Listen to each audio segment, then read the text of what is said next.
Will the Committee on Budget please come to order? It is Tuesday, February 28th, the last day of February.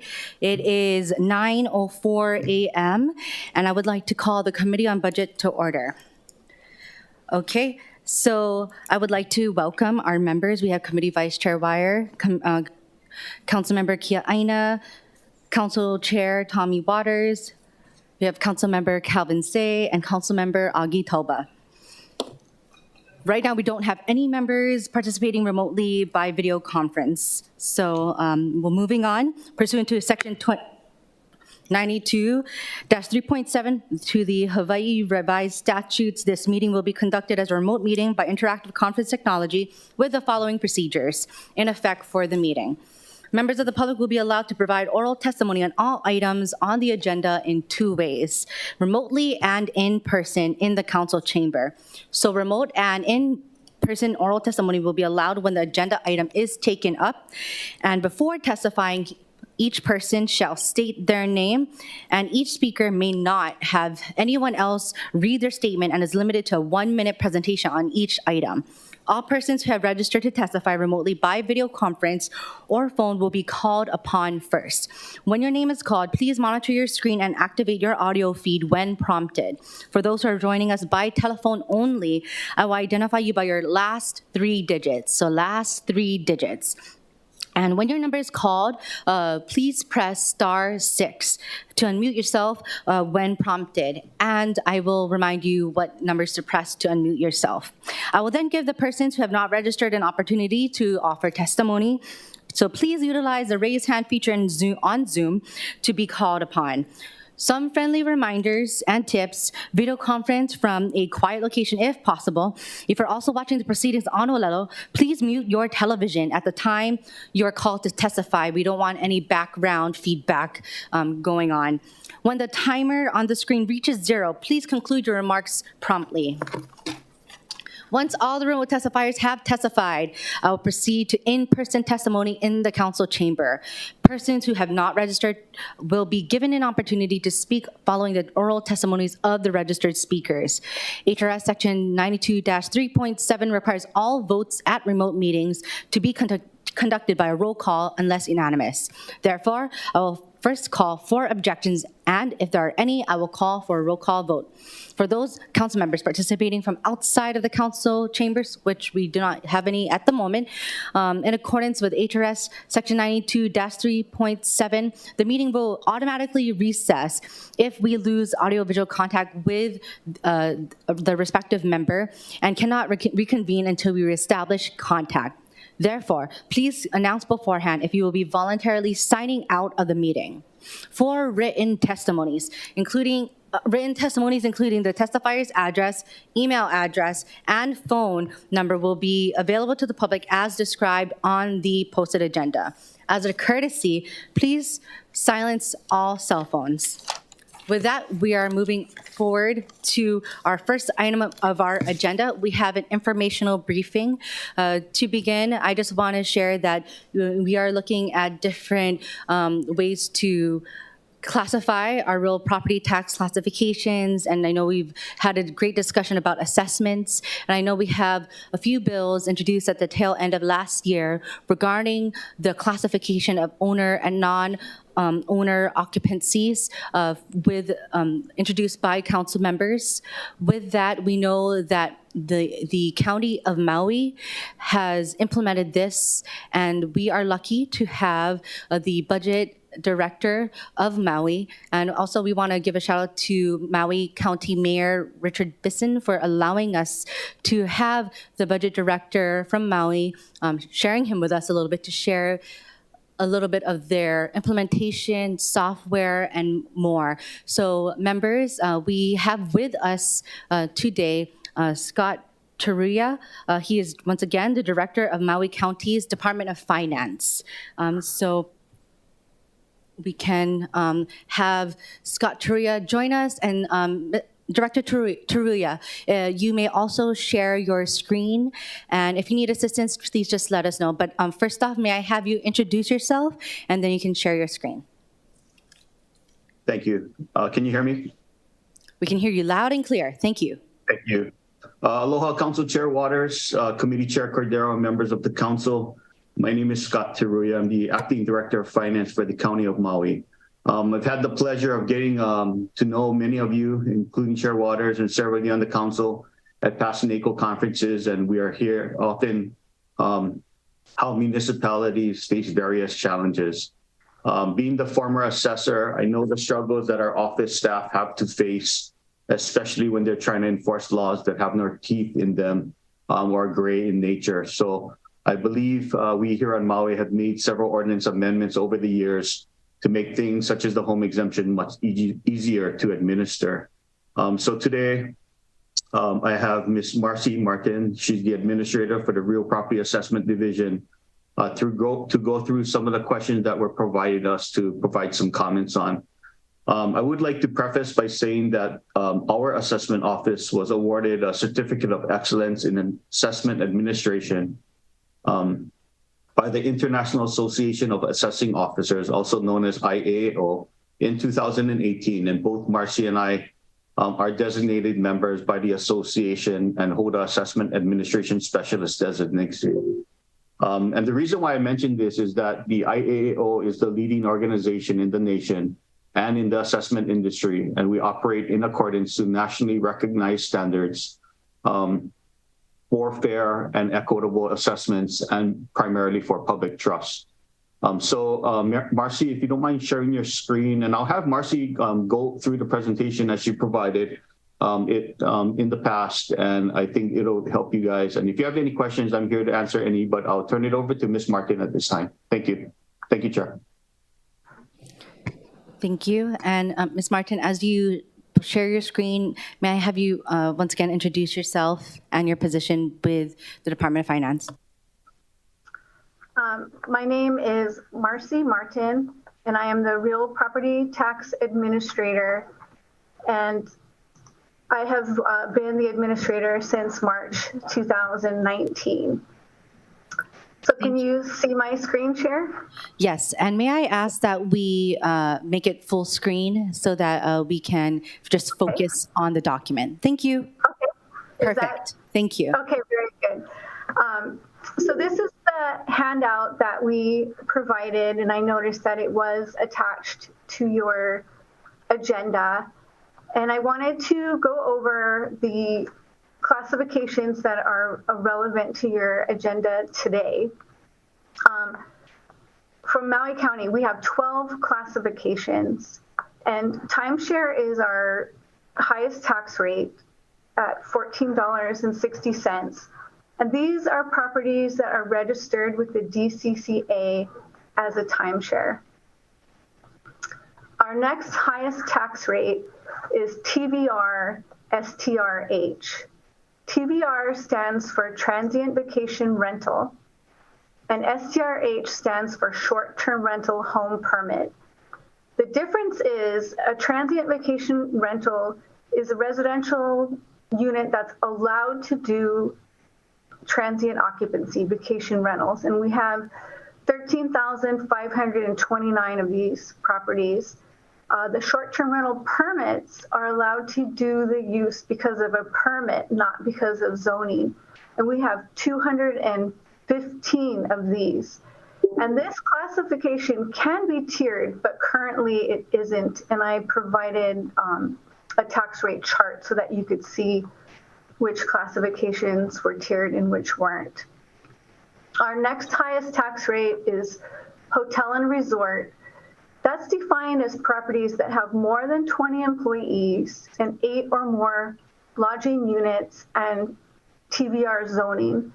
Our tax rate's $11.75, and we have 513 parcels. Now from this, we go into our more residential properties. So non-owner occupied is improved with a dwelling. TVR use is not allowed, or it's residential vacant land. And we have an effective tax rate of $7.07, and this rate is tiered. And the rates and tiers change every year in budget. The tiers are not codified. And this is a large classification at almost 18 1,000 parcels. I'm going to skip over our more commercial rates, but they're included in the handout. Commercialized residential is a hybrid tax rate. So the owner qualifies for the home exemption, but the property also has a TVR use. So a bed and breakfast permit allows owners to operate a bed and breakfast even though they don't have the zoning that allows it. Bed and breakfast operations are allowed in zoning without a permit in zoning that allows a TVR use. And another group in this category are properties with multiple dwellings where one is owner occupied and one has a transient vacation rental. And this rate is low, and it reflects the fact that there is, a resident owner occupant on the parcel. So that rate is $4.40, and we have 160 of these parcels. One of our lowest rates is the apartment rate, and that is land zoned apartment that's vacant or apartment projects, and that rate's $3.50. And while it has 152 parcels, it has quite a large number of living units because it has the apartment projects. Our newest category is the long-term rental. These are properties that qualify for the new long-term rental exemption, which is by application. A dwelling must be rented for 12 months to a single tenant who resides on the parcel. This rate is also tiered, and the effective tax rate is $3.31. And I want to say that effective tax rate is taking the revenue divided by the value.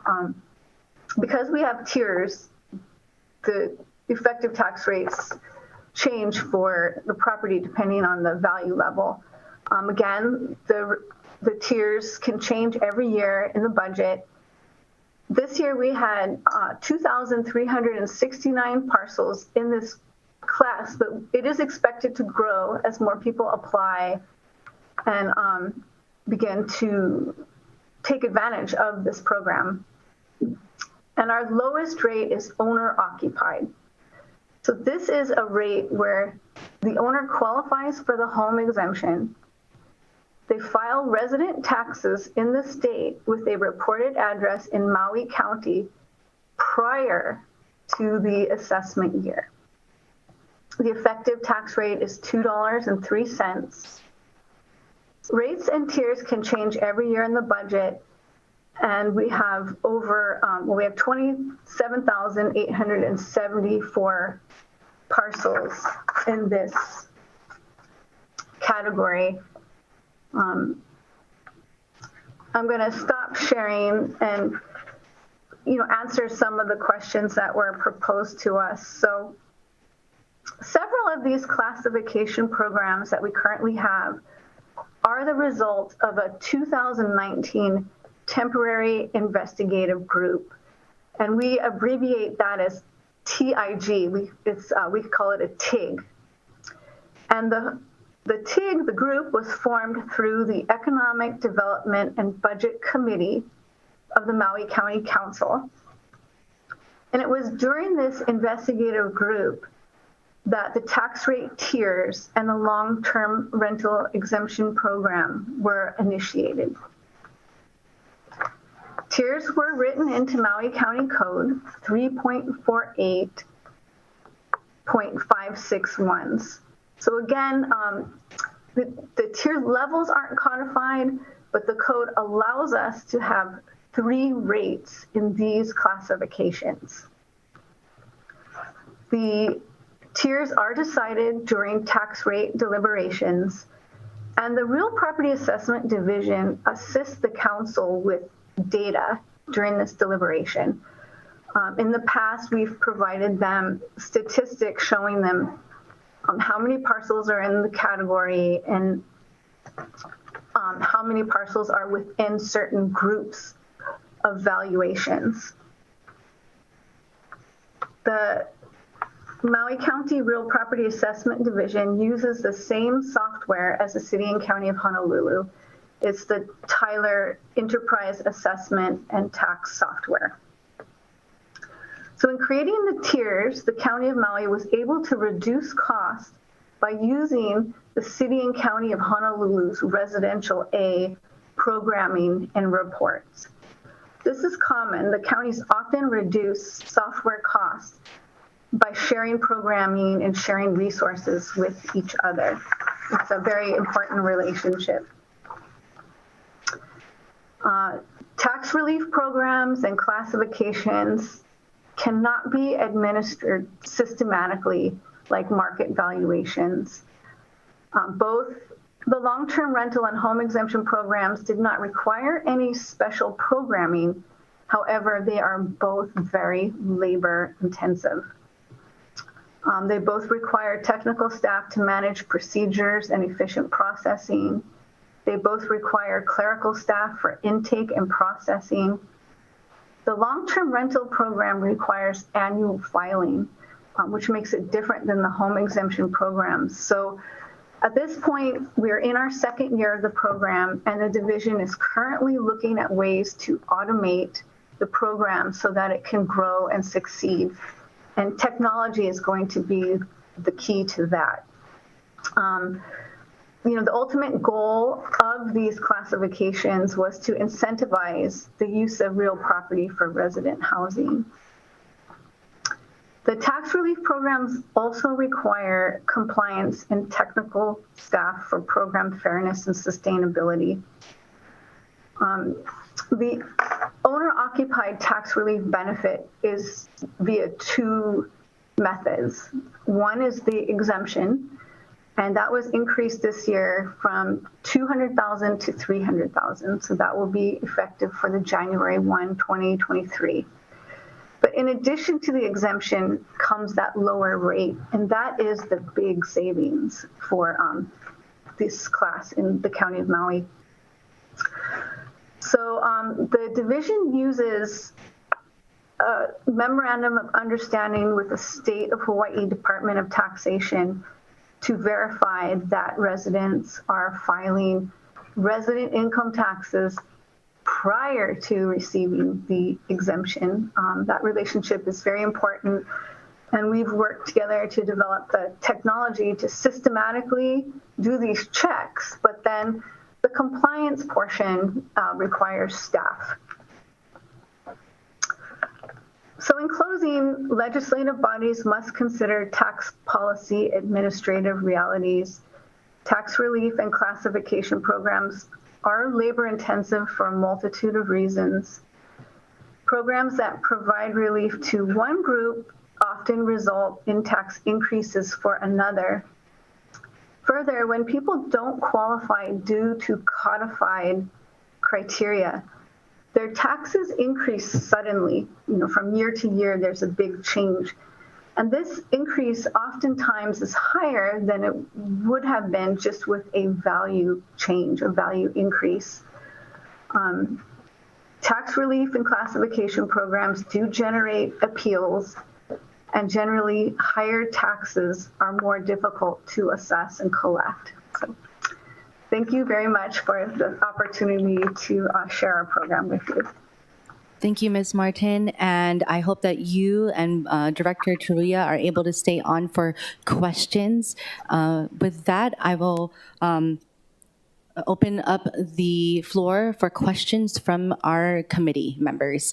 Okay, we have our Vice Chair, we have our Council Vice Chair, Kia Aina. Thank you so much for your briefing. This has been enlightening, comparing it to Oahu's tax rates. So my first question is on industrial. Interestingly enough, your tax rate is $5 less than, almost $5 less than Oahu's. Yours is $7.05 and Oahu's is 12.4. Can you explain why your industrial rate is that low? What was your policy consideration?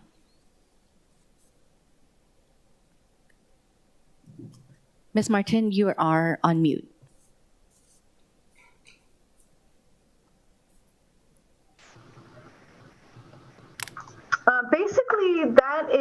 it's the county council's prerogative on what to set the various rates. Obviously, the impact of industrial properties is very different between the two counties. I think that the city and county of Honolulu has a significantly higher inventory of industrial properties. So. Okay, second, my question for the TV does that include short bread and breakfast? Okay, that's a very good question. Excuse me, Chair, sorry. So the bed and breakfast are owner occupied. They should qualify for the home exemption. So they are in the commercialized residential classification with the lower rate of $4.40. So they are bed and breakfast owner occupied properties. Interesting. Are not in the TVR class. Very interesting. Third, can you explain why you have the timeshare at the highest rate? Again, that is a policy decision by the county council. They deliberate on rates every year. Director Tria.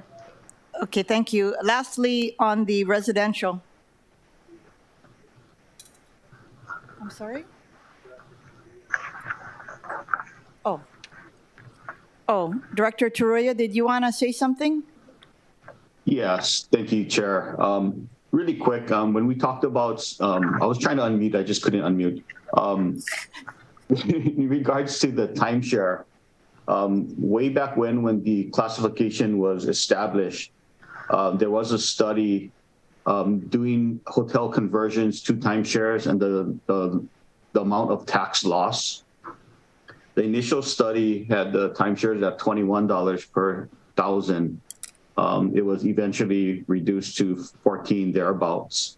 That, along with your question regarding industrial or commercial, I can't remember what it was, but historically, when I'm looking over the last 15, 20 years, the rate has always hovered between that $6 and $7 rate. So I don't say it's a policy, it's just something that's evolved and changes every year, but it's always historically been in that area. Okay, thank you. And my last question is on the residential. On Oahu, we have Tier 1 and Tier 2. And for your owner-occupied, you have $2.03. Does that not, do you not have tiers for residential?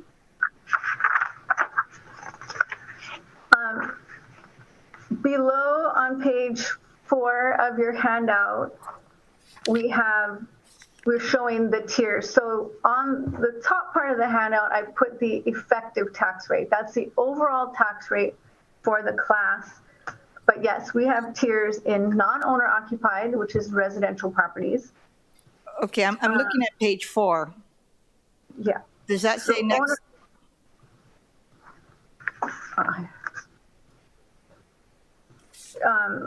You see owner occupied at the bottom shows tier 1, tier 2. Oh, I'm sorry. It's on page 3.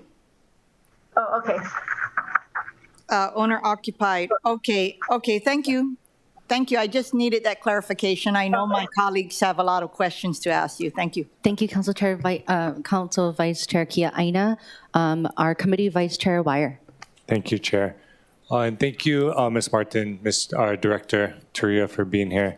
Kind of going off of what Vice Chair Kia Aina was asking, I guess this may be more for Director, but in terms of any policy insight you may have, I was wondering why the TVR short-term rentals were higher than hotel and resort. Well, do you know if there's any discussion about that you're aware of?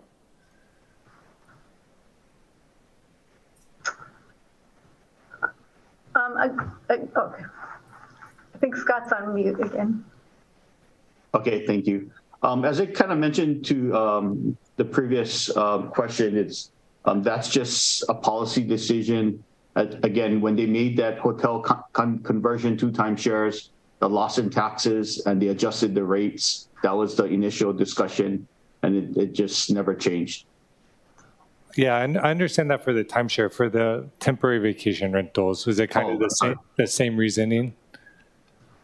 Well, one consideration is that the TVRs are residential properties, and then of course the hotels are businesses, and that the TVRs, if they rent long term, they can get the long-term rental class and exemptions. So,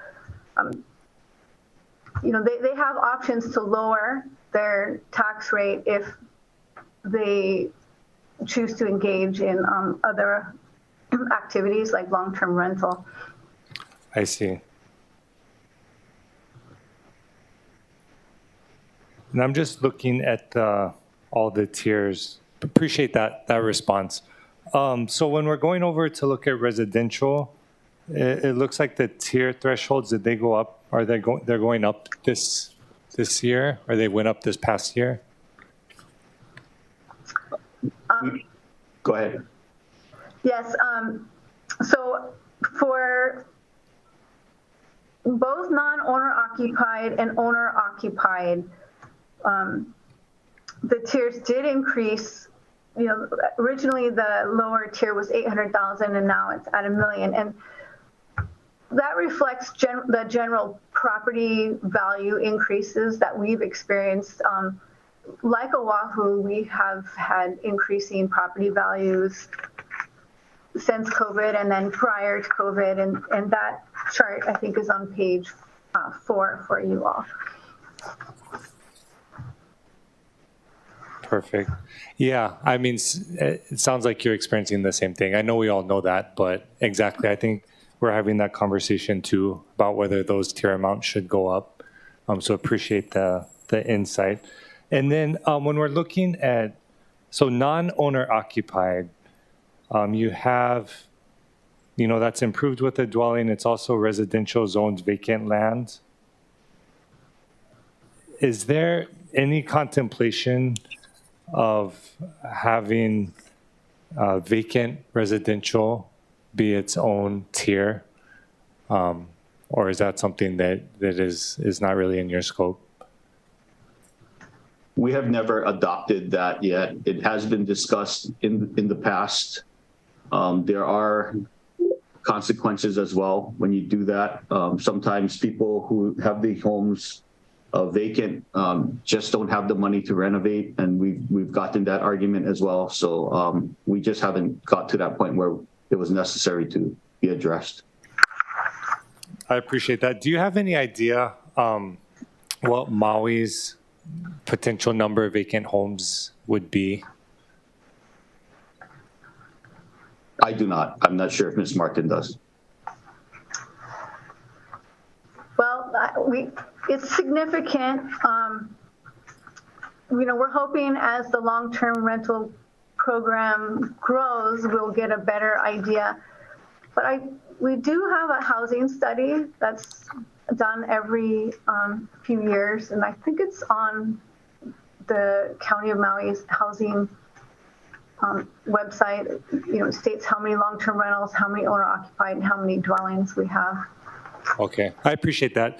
And just curious, because I know we get a lot of the statewide numbers. When I brought it up at the last committee, our director of DPP, Director Puna, followed up to say there's 36,000 on Oahu, which is a pretty good chunk. So maybe we should do our due diligence and dive into the specifics of all of those, whether they're the types of properties you're talking about that need renovations, or whether we have a good chunk of homes could actually get out into the market, right, and be made available for our community. But appreciate all the insight. Mahalo, Chair. Thank you. Council Chair Waters. Thank you, Chair Cordero. Good morning, Director Teruya and Administrator Martin. Thank you guys so much for being willing to testify today and sharing your information with us. I really like the point that you made, Director Martin, that it's important for us on each county to share what the others are doing. That way we can learn from each other and really work together. just looking at your testimony and your printout here, it's really, really helpful because just looking at all the different tiers as they stack up next to each other, it's very obvious to me that the idea behind your tax structure is really to try to take care of the local residents, yeah? Whereas you got owner occupied, they're paying the lowest rate at $2.03 per $1,000 of value, yeah? And then you give a lower rate to long-term rentals. So that's so that hopefully the landlord will pass on that tax break to the rental property or the person renting the house out, yeah, which is great. But as Director Martin pointed out, that giving one group a break means higher taxes for the other groups, yeah? Which makes total sense too, though. But the idea really is to help local people to stay home and be able to afford to live on the island of Maui, right? Is that accurate? I see you guys nodding. That is correct. Okay, and I love that. I love that. And I think our people, residents on Oahu, might feel the same. But again, you got to make up the loss in revenue somehow. And it looks like you do that through a number of different ways. For example, turning to the first page, TVR and STRH, Transit Vacation Rentals and Short-Term Rental with a Permit. So what stands out here is with a permit, yeah? So in order to determine who falls in this category, does your Department of Permitting and Planning, they got to be on it too to make sure that the permits are out there, right? Yes, Chair, if I may. I think one of these things that we're identifying, and this group in particular, we get an annual list from the planning department to identify what properties fall in this category. Thank you, Chair. Okay, no, that makes sense. And we've been talking to our permitting department to try to get them to share that list with our budget and fiscal services department. We do know that we have at least 800 non-conforming use certificates for that, which is a good start.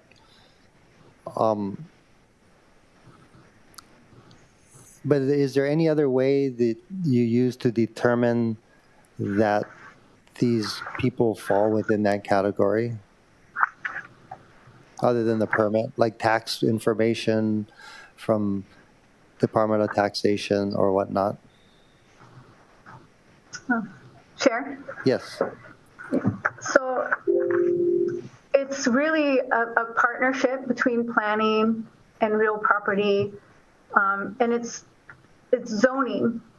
It's relying on what the zoning allows. So if the zoning allows the use, then we can systematically place properties in this category unless they apply for another program.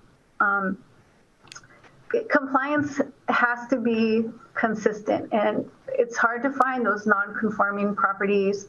We have compliance in our planning department as well as compliance at real property, and it's taken us some time to get to this level of accuracy. I think the permit started around 2013, and really the two programs have worked together to help each other by putting one way that people can determine if TBR is legal is if it's in the right class. So it's a work in progress, and at this point, you're seeing the result of 10 years of consistent compliance and adaptations. No, that's super helpful. So what you're saying is if for example, Waikiki, it's zoned resort. If you have an apartment building in the resort area, you're going to tax them at this rate unless they apply for the homeowner's exemption or any other exemption. Does that make sense? Yes, or unless they're an apartment building as well. If they're doing long-term rentals and they're operating as an apartment building, we would place them in the apartment category. Okay. Do you make a distinguish between the whole home rental versus a bed and breakfast rental. You know how bed and breakfast say you've been renting out a bedroom versus the whole home. Do they get taxed at a different rate? So if the owner lives there and they qualify for the home exemption, they get the commercialized residential rate. They do not get the exemption, so they don't get the lump sum, but they get that lower commercialized I see. resident. So that's the $4.40 rate. It's a hybrid. Oh, okay. And then non-owner occupied. How do you determine that it's non-owner occupied? Chair, so it's basically they don't qualify for the home exemption. They don't qualify for the long-term rental exemption, and they aren't able to do a transient vacation rental. So it could be argued that a lot of these properties are your, vacant homes, second homes. We think some of them are long-term rentals, but maybe they haven't applied. Okay. No, that was what I was going to ask you, because we're contemplating a vacancy tax, but it might be simpler to just simply do it this way, non-owner occupied, because either owner occupied or non-owner occupied, one or the other, and then you apply for an exemption. Okay. And then on the long-term rental, well, actually, I like your comment that it has to be data driven. You can figure out, and let me ask you if this is what you do. Say your budget is $3.2 billion, right? You got to make $3.2 billion to be able to balance your budget. So if you're giving the residents a break, you got to make that up somehow, and you can do that with the data. If you know how many parcels fit in each category, multiply it by the tax rate, you can come up with the amount of revenue that you would generate. Is that basically how you do it? I know I'm oversimplifying it, but just trying to figure out the theory and the process that we could do that. Is that basically how you do it? Yeah, there's values, there's classification, and then there's rates. And the values are established based upon market value. So your two tools that you have are your rates, which can change, go up or down. And then your classifications, of course, have to be codified. It allows you to tax different classes at different levels. Yeah, and let me add to that. It's the budget process that the council goes through every year. Understanding what is their amount that they need to generate, and then you're going to that deliberation to adjust your rates. That makes total sense. So you don't want to do it piecemeal. You want to do it all holistically so that you can make, if you're going to give local people a tax break, which is I think what we want to do, you got to figure out how to make up that income in other categories. So it can't be done in a vacuum. Yeah, you got to do it all together one time, I'm thinking. Yeah, I see you both nodding. Okay, great. Thank you, Chair. Thank you both again. Really appreciate the time you're spending with us today. Thank you, Council Chair Waters. Chair will have this discussion for about 10 more minutes, and then Chair does have a few questions. First off, how did the residents of Maui react to the implementation of this change in assessments? I'll have Ms. Martin explain that. Just remember that we're on a different cycle than you are. Our assessment notices go out in March 15th, so our notices haven't gone out yet. We're still finalizing and yet to be sent out, so we don't certify to April too. So a lot of this is a little premature. So, but go ahead, Marcy. Well, obviously, if their taxes go down, people are pleased. But when you have tax relief programs, not everyone fits into the buckets. We do have an appeal process, and we do get appeals from our non-residents. Generally, the higher tax rate categories appeal more. The TBR class appeals more, the timeshare class appeals more than our residential class. There's a lot more to be gained if they win the appeal with the higher tax rate. And they don't live here. So, it's natural for someone who doesn't live here to want to lower their tax incidence here in Hawaii. Thank you. And over the last several, maybe even 8 years, whether values either increased or decreased, it really didn't have any magnitude until you set your rates. So even though residents may see an increase in value, their taxes could go down by the adjustment by the council. And likewise, when values did go down, and if we needed to garner more revenues, the rates were increased. So the assessments are only one calculation. Until you apply the tax rates, you really cannot say what taxes are going to be done. So just want to make that comment, Chair. Thank you. Thank you. I have 2 questions. And the first one is, are you collecting, even with the changes in classifications and assessments yearly, do you see that there is more revenue with the new assessments and classifications? I think over the years, the budget has increased year over year. And as I mentioned, even though we had COVID and values fell, there were still more revenues collected or very similar. So year over year, I think it's the budget is driven, and they find a way to find the revenues. Thank you. And my last 2 set of questions is regarding B&Bs. And with more B&Bs and just more land in general, and you're not dealing with the same type of density that Oahu does, are the amount of B&Bs that Maui has, are they capped? And also, how do you enforce the B&B system or operations? Chair, so the permits are capped, and our council has looked at, through zoning and through permits, looked at, controlling the increase in number of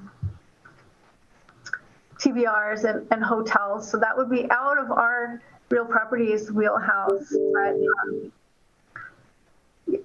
those things are looked at by our county council. Thank you. Thank you for that response. Lastly, members, I'll head it. Okay. All right. Any last questions? Okay. We have Councilmember Say, and any other last questions? Okay. Yeah, this particular question is for Scott. Scott, for me personally, if assessments do not go up or valuation does not go up, the only course of action for the City Council is to address the rates to fulfill our obligation in regards to the expense side of the ledger, county operations. How do you try to address it? Because I don't want to address rates. It's too controversial for me. Because if I do lower the rates and assessments are up, that's fine. Yeah, there's a saving. But in the out years, if assessment does not go up, we got to come back and address rates once more to balance our budget. Am I not correct? Yes, that's correct. And I can't give you my opinion as to what you guys should do. All we're trying to do is, from the mayor's proposal, he goes out to the community, identifies what is necessary that the community is asking for, and we generate a proposed budget. From there, it goes to the council for review. Whether they cut or add, that's really their prerogative, and they adjust the rates accordingly. I couldn't really tell you what is the best way for anybody. It's just really how you guys operate. Thank you. And the other question, Madam Chair, may I continue? It's simply the thought about Oahu has the most, I would say, as far as the different classifications of the different types of activities. Is there a better way is there a better way to address compliance? Because we tried, was it 2 years ago? The short-term vacation rentals, and DPP has not, I would say they have gotten off the ground, but they have not fulfilled what we had anticipated. And the other reason is just that we have more, I would say, entities on Oahu versus Maui. And we're having a difficult time recruiting and finding individuals in the real property tax division, the appraisals, etc. But I just wanted to figure out, is it because you folks are very limited in the number of different entities or classifications that you address? And the other final question, simply put, you know, when you folks talk about your rates and your assessments or valuation,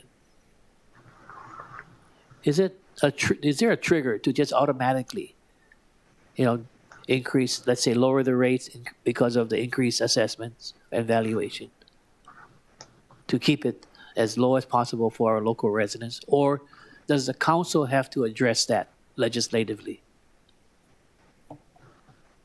I would say, in short, the council is the body who regulates what the rates will be.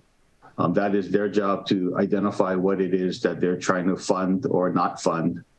And as far as enforcement, it's really hard for me to talk about how to do enforcement, because that's not in our jurisdiction under finance. But like anything, if you don't have fines or anybody going out there to enforce, there's really nothing the department can do.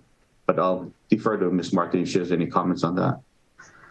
Thank you. Well, like the rest of the state, we are experiencing vacancies at real property. So that has been difficult. We do have a compliance section within real property. I can tell you that it is something that we've grown and gotten better at. Like I said, when we started with tax returns, I think that was in 2010 or 2011, and then we started with the permits in 2013. It did take us, I would say, quite a few years to get off the ground. And initially, when you start a compliance program, you have lots of people who aren't in compliance, and it appears overwhelming, and it appears as if you aren't making any leeway. But as time goes on, our programs have become more manageable as more and more people have gotten into compliance. But it does require, staffing and continuity. Thank you, Ms. Martin. Madam Chair, I just wanted to say thank you very much, because there is a pending hearing at the Planning Commission in regards to a illegal B&B up at St. Louis Heights. So when I saw the address, I think there is movement towards compliance. Thank you. Thank you, Councilmember Say. And our last member to ask questions will be Vice Chair Wire. Thank you, Chair. I'll go briefly, Okay, as briefly as I can. Yeah. Fast. Thank you. And thank you again. So I just wanted to see if we could walk through the long-term rental application process a little bit more, because Chair kind of piqued my interest with some of the things he was discussing. So folks have to apply for that. Is that what you're saying? Yes, the program is application, and they must rent for a year. And I can tell you, it's a new program, and right off the bat, we had people already trying to find loopholes. We've already had to engage in compliance, and we've already made refinements to our code to make it easier to administer. So like the other programs, it's going to take a few years to get it rolling. Okay. But it is by application, and I think that the key to, success is just us learning to automate the program and trying to reduce the need for actual staffing. Yeah, of course. So they have to show having rented it for a year the previous year for which they submit the exemption or before they submit the exemption? Okay, this is a important distinguishing factor. So it's basically the property is encumbered by a 1-year lease on January 1. So Okay. the lease dates can be any dates as long as they include the assessment, and it needs to be for 1 year. Okay, so month to month, 10 like wouldn't count, even if it's someone that's been there for say 10 years or something. At this point, that is the way that the code is written, correct? Okay. And then what kind of outreach did you folks do? Because I know we definitely be needing to do a lot of outreach for any amendments we do.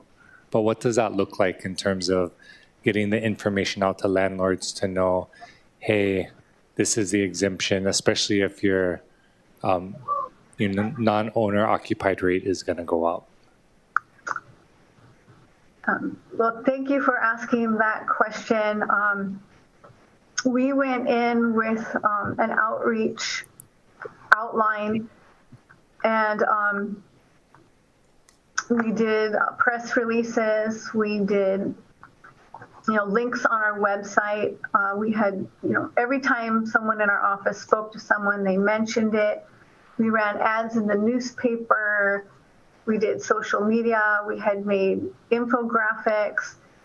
We reached out to management companies and companies that manage like condominium projects and HOA. And then we've learned that I think right now, because the application is annual, we're going to have to keep up with that program. I don't think we can let people forget about the program.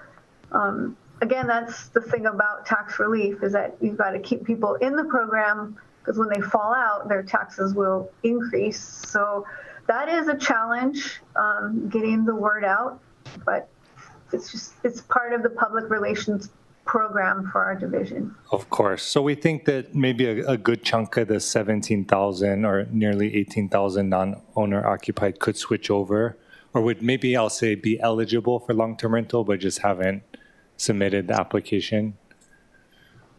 Or we don't know. We don't know. I'm thinking, we're going to need to figure that out, but I don't think it's a significant chunk. Okay, thank you. And I just ask, because this is actually, Chair brought up a really good point about how we could use this to push some of the vacant homes. But of course, we have our 2 tiers in Res A, right?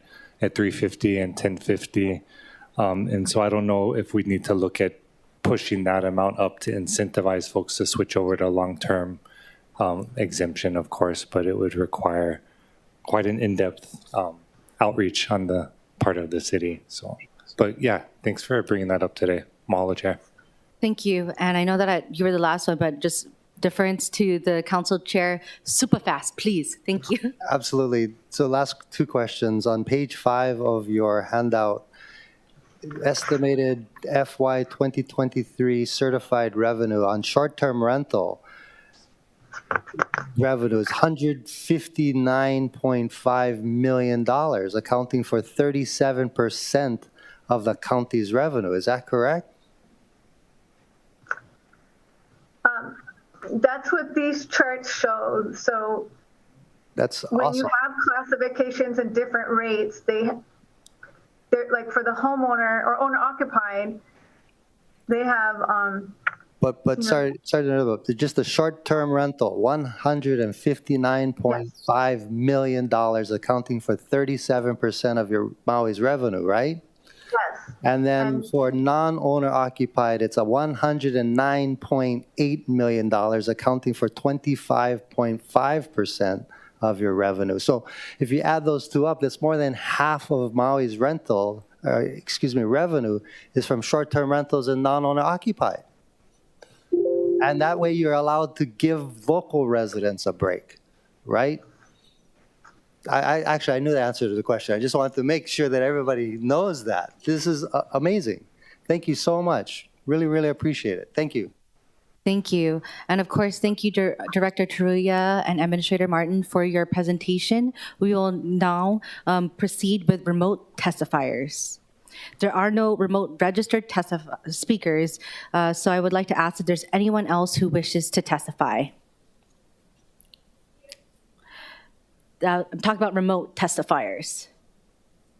I would like to ask if John on the Zoom, which item are you wishing to speak on, testify on? John on.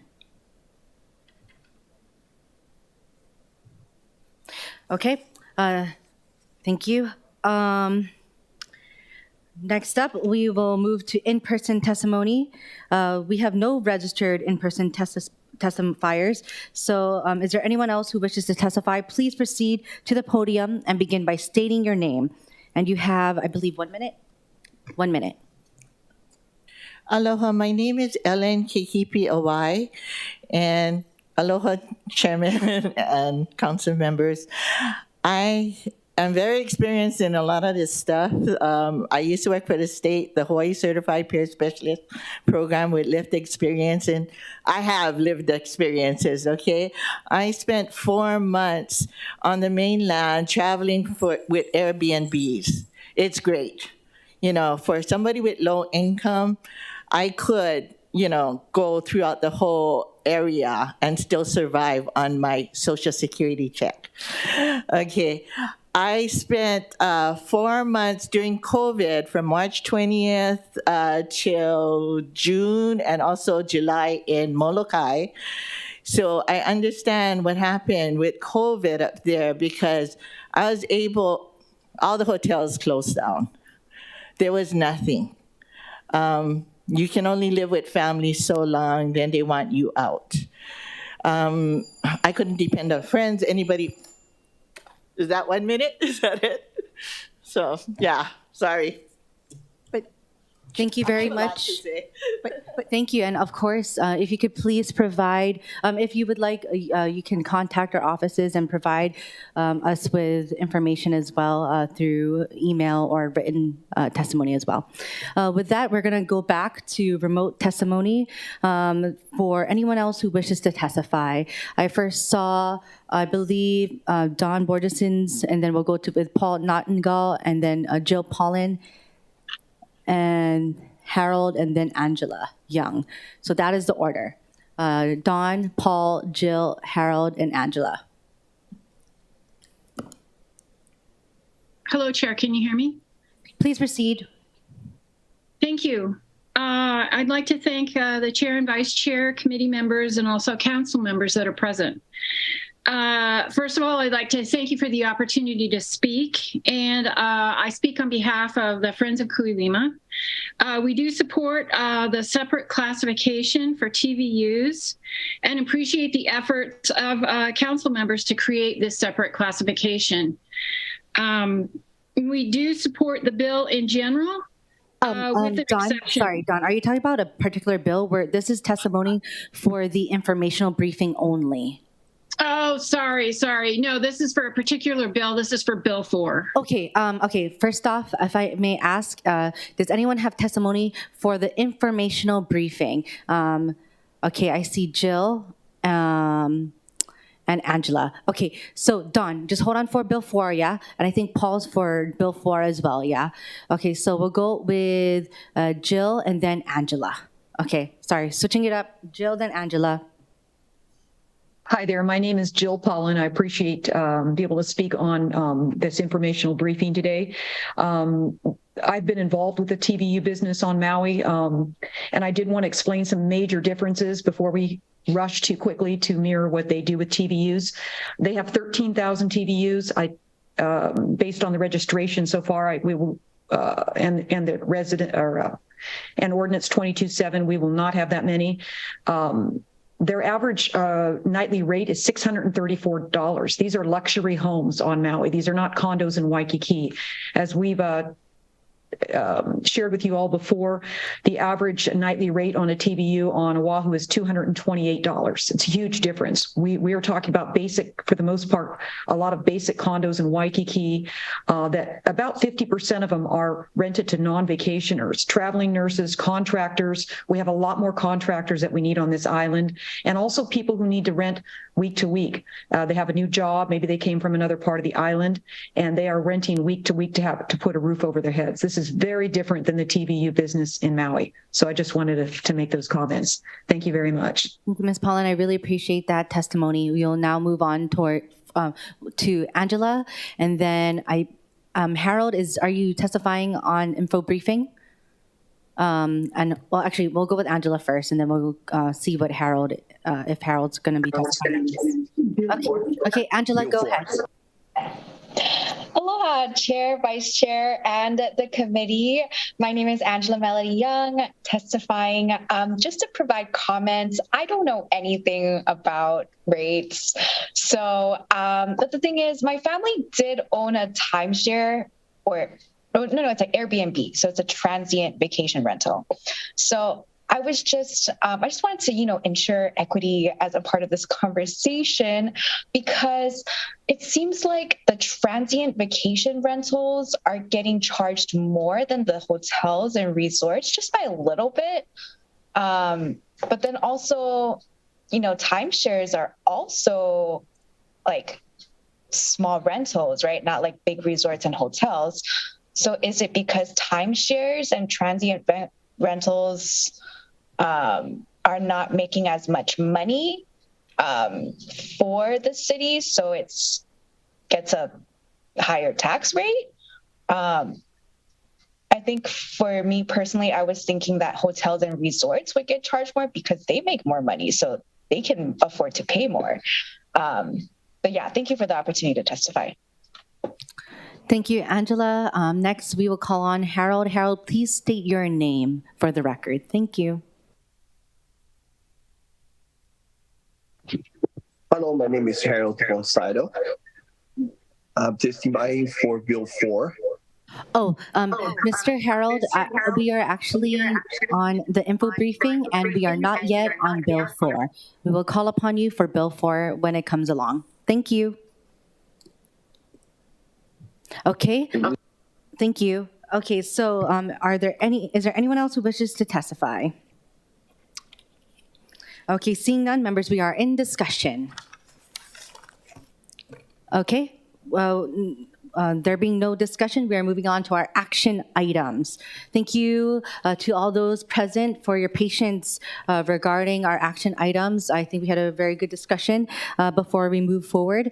With that, I will move on to our agenda item number 2, Resolution 23-28, which approves a grant of easement to Hawaiian Electric Company, Incorporated, for the electrical purposes serving the Honolulu Rail Transit Project on property located at 2668 Waibai Loop, Honolulu, Hawaii 96819, TMK 11-1016-006, which is in my district. Okay, with that, we have the Director of Transit Property and Relocation for HARD, Krista Lenzer. Thank you. Today we're here to request approval to grant an easement to Hawaii Electric Company. There's a presentation. I believe we need the permission to share the computer. Or I can just proceed without it. You can continue, and we'll get it up as soon as we can. Our easement, HARD acquired the underlying property on March 28th of 2014 from Alert Holdings Group. The acquisition value of the property was $3.9 million. The property is the site for System Site 28, which provides power to the rail cars from Lagoon Drive Station to Middle Street Transit Center. It will consist of a traction power substation and a backup generator. The easement is required for the location of facilities necessary to power the TPSS. It will also allow for access to the area and maintenance of the facilities. The easement area is enclosed and paved. HECO requires permanent land rights for the property containing the electrical equipment. The easement is for non-exclusive use of the property. HART will retain the right to grant additional easements to third parties at their discretion. and it is the responsibility of HART to provide HECO with the property rights necessary for the electrical needs of the transit property of the project. Therefore, there is no compensation paid by HECO for this easement. Per the City and County of Honolulu's disposition process, all title to property is vested in the city and county. The Board of Directors have the right to recommend to the council the sale, exchange, or transfer of real property. The HART Board of Directors passed the necessary resolution on February 16th of 2023. The requested easement does not conflict with HART's use of the property, and approval of the resolution will allow the Executive Director of HART to execute necessary documents to grant HECO the requested easement. And that's the end of my presentation. Are there any questions? Members, any questions for Ms. Lenzer? Nope. Okay, seeing none, and I'm just letting you all know that the departmental communications is D115. Okay, any other questions? Okay, moving forward, we will now proceed with remote testifiers. There are no remote registered testifiers. Is there anyone else who wishes to testify? Okay, seeing none, we will now proceed with in-person testimony in the council chamber. Okay, there are no in-person registered speakers. Is there anyone else who wishes to testify in person? Okay, seeing none, members, we are in discussion. Okay, seeing none, the chair recommends that Resolution 23-28 be reported out for adoption. Any discussion? First off, thank you, Ms. Lenzer and Mr. Manahan, for being here. Any objections? Any reservations? Hearing none, so ordered.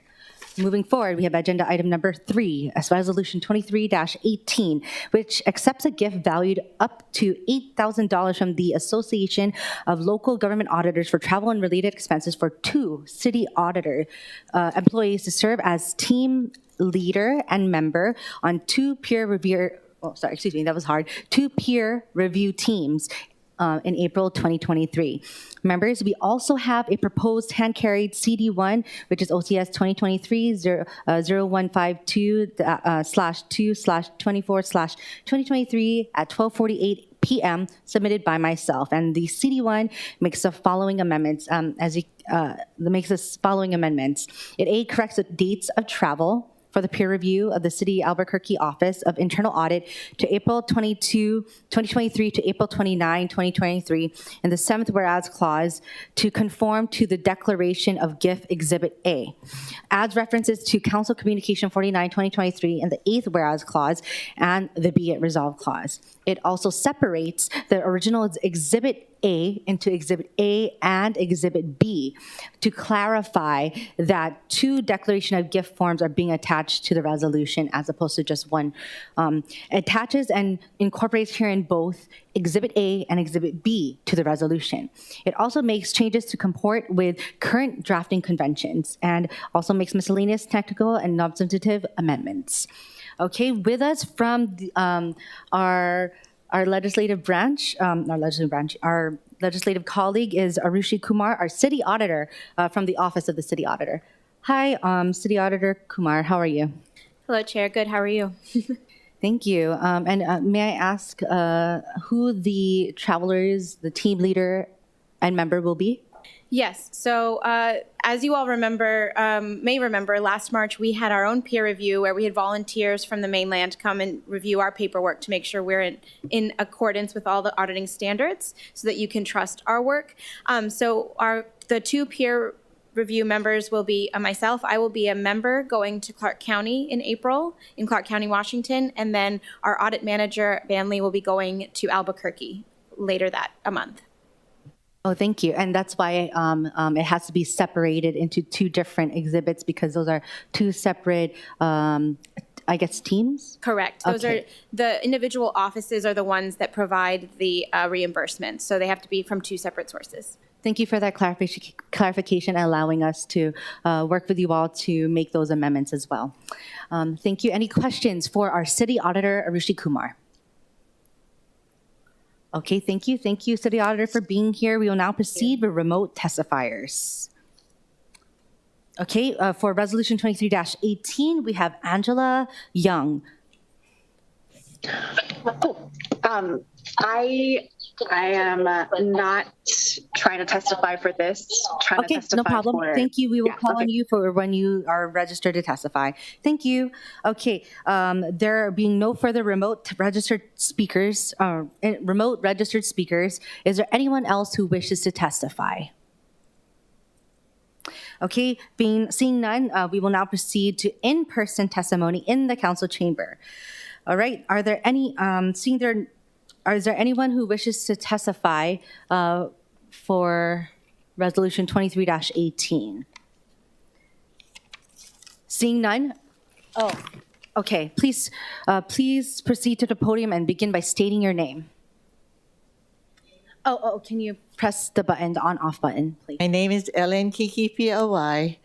I used to travel for SAMHSA, Substance Abuse Mental Health Services Administration, and other organizations, and testified with the state legislature before.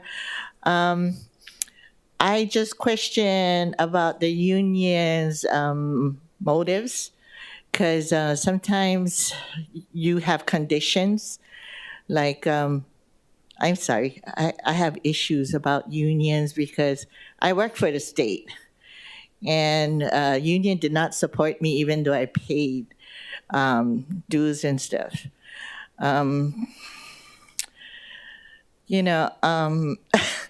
What conditions, meaning like, do they expect something from the auditors once they come back? That's just my views. Thank you. Thank you, Ms. Ellen. Thank you for your testimony. Okay, is there anyone else who wishes to testify in person? Okay, seeing none, members, we are in discussion. Okay, all right. With that, the chair recommends that Resolution 23-18 be amended to the hand-carried CD1. Any discussion? Any objections? Any reservations? The resolution has been amended to the CD1. The chair then recommends that Resolution 23-18, CD1, be reported out for adoption. Any discussion? Any objections? Reservations? Hearing none, so ordered. With that, we are moving on to agenda item number 4, which is Resolution 23-16, which authorizes the transfer of $62,185 from the provision for grants, partnerships, and security activity in the Object Code's current expenses to the Office of the Managing Director, the Office of Climate Change, Sustainability, and Resiliency Activity current expenses for the fiscal year 2023 to provide the matching contribution required by the Federal Emergency Management Agency, or FEMA, for the grant awarded to the city to update its shoreline and special management area regulations and conduct Department of Parks and Recreation facility hurricane assessments. Members, we also have a proposed hand-carried CD1 submitted by myself. The CD1 makes the following amendments. In the third whereas clause and the be it resolved clause, it corrects the name to the activity to Office of Climate Change, Sustainability, and Resiliency to conform to Ordinance 22-13 relating to the Executive Operating Budget and Program for the fiscal year July 1, 2022 to June 30, 2023. Also, it makes changes to comport with current drafting conventions and also makes miscellaneous technical and non-substantive amendments. With us from the Office of Climate Change, Sustainability, and Resiliency, we have Deputy Director Nicola Hedge. Yes, aloha, good morning, Chair Cordero and council members. Nicola Hedge, I'm here to answer any questions that you might have about Resolution 23-16. And we certainly very much appreciate your consideration of this request in support of 2 grant-funded projects with FEMA funds in partnership with 2 agencies, DEM and DPP. Thank you. Deputy Director Hedge, does this matching contribution, is it required every year? Or how often does it come along? No, but we do, for instance, we do need to match the request for the grant funds at the time that the expenses are encumbered at the right time.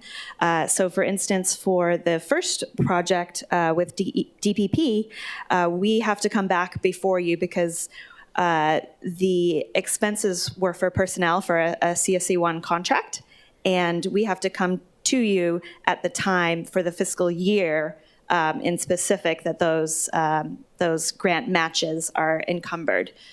So that's why we are coming back within this fiscal year to request the specific amount for that specific contract within this fiscal year.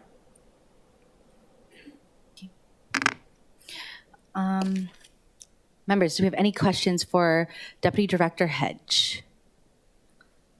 Okay. May I ask if, for further information regarding the matching funds and to secure a position to support the DPP Shoreline Grant?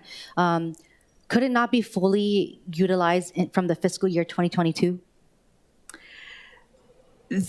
As I understand, there was an original request. Let me come back to my notes for that one. The original grant was awarded in about the end of 2020, and the work began around the end of 2021. There was a request to support the funds in 2021 for the offset for that cost match for that personnel. And so now the request is for the anticipated $20,518. That would be the cost match for the personnel within this fiscal year. Okay, and how many more fiscal years are we anticipating for this position to be utilized within DPP? There is the possibility of some cost match going into the fiscal year 24. I would have to get back to you, but it does depend on the work and how it's accomplished. We always look to try to accomplish the work as expeditiously as possible, and certainly in support of recent council action. As you know, Deputy Director, we have our departmental budget briefings next week, so maybe either you or DPP Director can bring that up when we have our briefings. Okay, what will happen to the position once the DPP Shoreline Grant is completed, when it's POW? I would have to follow up with DPP to ask their plans for the continuation of their work as it's integrated with the broader implementation of the recent passage of Bills 41 and 42 and the rest of their staff. But I can get back to you on that. Perfect. Looking forward to that. Members, we are still in discussion. Any questions for Deputy Director Hedge on this resolution? Nope, nope. Okay, thank you, Deputy Director. Okay. Okay, so we will now proceed with remote testifiers. We have a phone number with the area code 310 and last three digits 206. May I first ask which item you wish to testify on? And you may dial *6 to unmute yourself to let me know what item you want to testify on. I am unmuted, and it's item 45. Okay, thank you. We will get to you then. Thank you. Okay, so there are no registered remote testifiers. Is there anyone else who wishes to testify? Resolution 2316. Okay. We are now moving to in-person testimony in the council chamber. Okay. We have Ms. Ellen. Please proceed to the podium and begin by stating your name. I'm Ellen Kikipi Awai. This resolution 2316, I strongly support it because for climate change, this is a new department a friend of mine was transferred to. And see, Hawaii is unique in where we're situated. So far, we haven't had the hurricanes hit us strongly, but this is, I don't know if you guys know about the age of Aquarius and the planets all aligning. This is astronomy. This is science coming out. And if you remember the song back in the 70s, Peace, Love, and Understanding, okay, with COVID and everything, this is almost like a brand new beginning. So yes, I strongly support it. Thank you. Thank you very much. I really appreciate it. Is there anyone else who wishes to testify on Resolution 23-16? Okay. With that, there being none, members, we are in discussion. Okay. Seeing no discussion, the chair recommends that Resolution 23-16 be amended to the hand-carried CD1. Any discussion? Any objections? Any reservations? All right, the resolution has been amended to a CD1. Once again, thank you to our staff and the administration for allowing us to make those amendments. Okay, the chair then recommends that Resolution 23-16 CD1 be reported out for adoption. Any discussion? Any objections? Reservations? Hearing none, so ordered. Moving on to item number 5, we have Resolution 23-25, authorizing the transfer of $126,000 from Transportation Mobility Activity current expenses to the Transportation Mobility Activity equipment for fiscal year 2023 to cover a shortfall in equipment for rail operations. With us from the Director of, we have the Director of Department of Transportation Services, Roger Morton.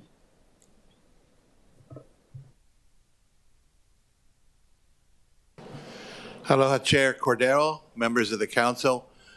This is a request for a transfer of funding from our current expenses to equipment so that we can purchase equipment that will be used in the maintenance of grounds and stations for the upcoming opening of the rail system. I'm happy to answer any questions from anybody. Any questions for Director Morton? No. Okay, thank you, Director Morton. There are no questions. Okay, we will now proceed with remote testifiers. Okay, and I would like to first off, before we move forward, is ask the testifier Lisa Wei, number 1903, which item you wish to testify on.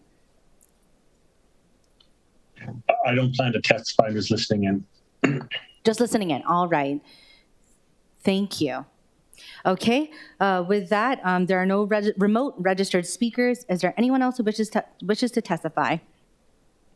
Okay, moving forward with in-person testimony. Is there anyone who wishes to testify in person?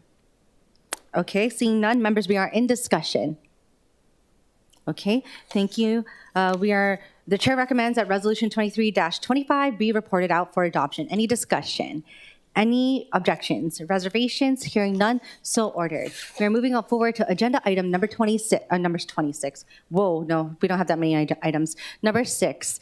Resolution 23-27, which authorizes the transfer of $120,000 from the prosecuting attorney's administration activity salaries to PAT administration activity current expenses. So members, it's from salaries to current expenses at $120,000 and $144,000 from PAT prosecution activity salaries to PAT administration activity current expenses. So once again, salaries to current expenses for the fiscal year 2023 to fund a projected current expense shortfall in office rent. Okay, with us from the prosecuting attorney, we have Paul Mao. Sorry, I hope I say that right. Oh, please press. Can you press the button? On, off. On, off. Sorry. Okay, got Perfect. It. Can you hear me? Yes, please introduce yourself, and Okay. I'm just going to apologize Paul for Mao, getting your name Chief of Staff for the Department of the Prosecuting Attorney. Aloha. Good morning, Chair Cordero.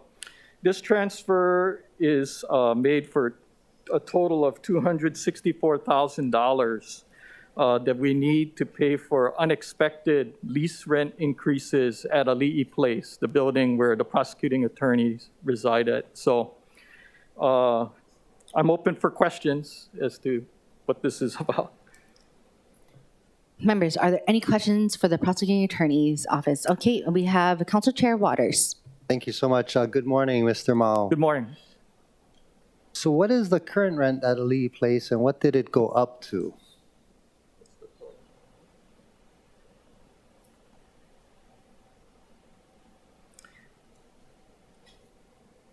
The monthly total that we now have as of January 2023 is $136,145.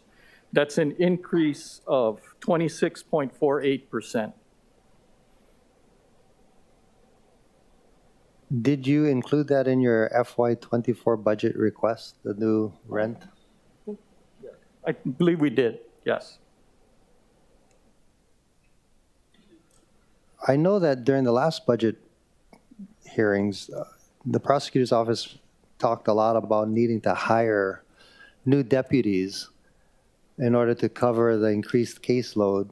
So you're taking money away from salaries, so you're not going to be able to hire the new deputy? Or two, that looks like at least two new deputies that you won't be able to hire if you're taking money from salaries. It's a short-term transfer in this particular case. It's just to deal with the immediate issue here with the fiscal year. And we should have sufficient funds for the filling of vacancy positions. As you know, Chair Waters, that a lot of the hiring dealing with deputy prosecuting attorneys tends to be cyclical. You know, that it comes out a lot during the 2 times per year when we have people pass the bar exam. Notably, they take it in February, and then we receive word around May or so that they've passed the bar, you know, if they took that winter bar. And then later in the year, they take the summer bar at the end of July, and then they become available to be prosecutors around October or November. So we don't anticipate that this would cause a problem, as it's a short-term fix, just for us to be able to handle this unexpected increase. Okay, thank you so much. Thank you, Chair. Thank you. Members, we are still in discussion. Any questions for the Department of Prosecuting Attorney? Okay, thank you, Mr. Mao. Thank you. And we look forward to seeing your department at our Department of Budget briefings. We will now proceed with remote testifiers. We have Angela Young.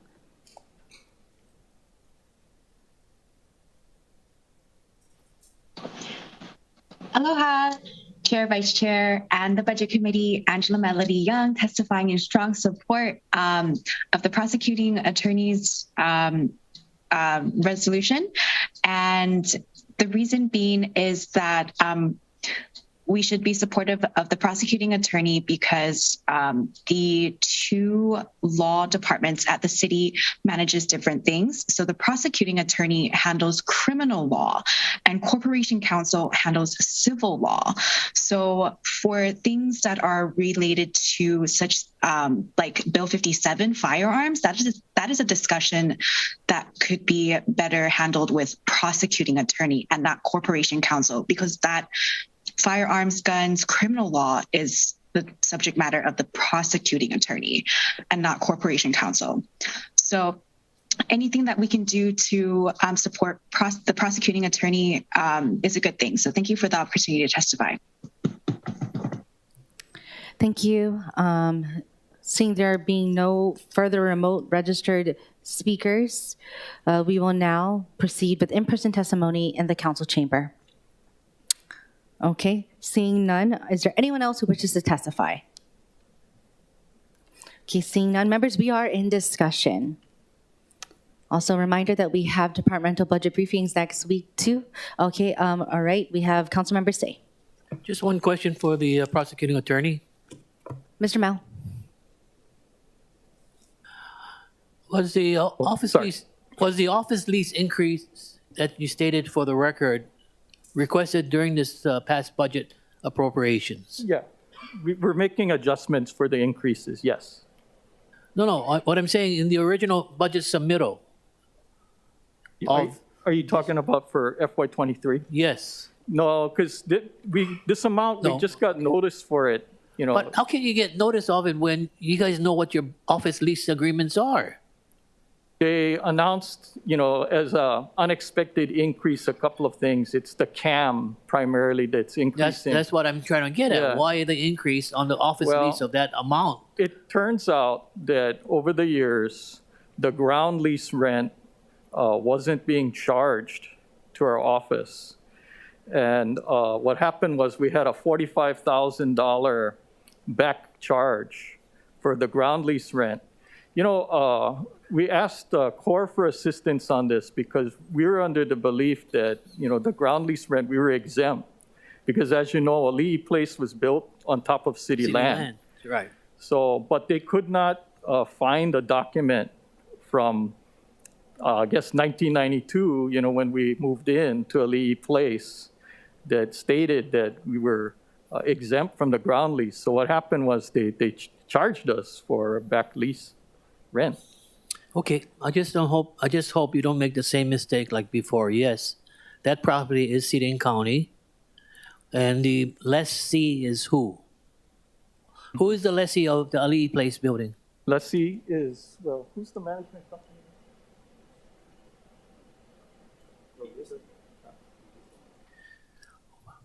Madam Chair. Yeah, the current company is Avis and Young, who are the lessors right now.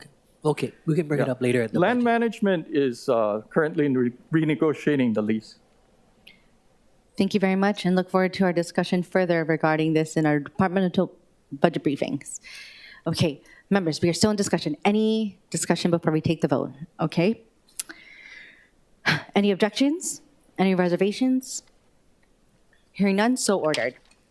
Okay, moving forward to agenda item number 7. We have 23-23, approving the City and County of Honolulu's 29th Year Action Plan for Community Development Block Grant, Home Investment Partnerships, Emergency Solution Grants, and Housing Opportunities for Persons with AIDS Program funds, and authorizing its submittal to the U.S. Department of Housing and Urban Development.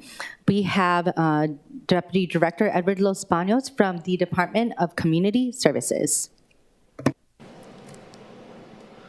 Aloha, Chair Cordero, members of the Committee on Budget.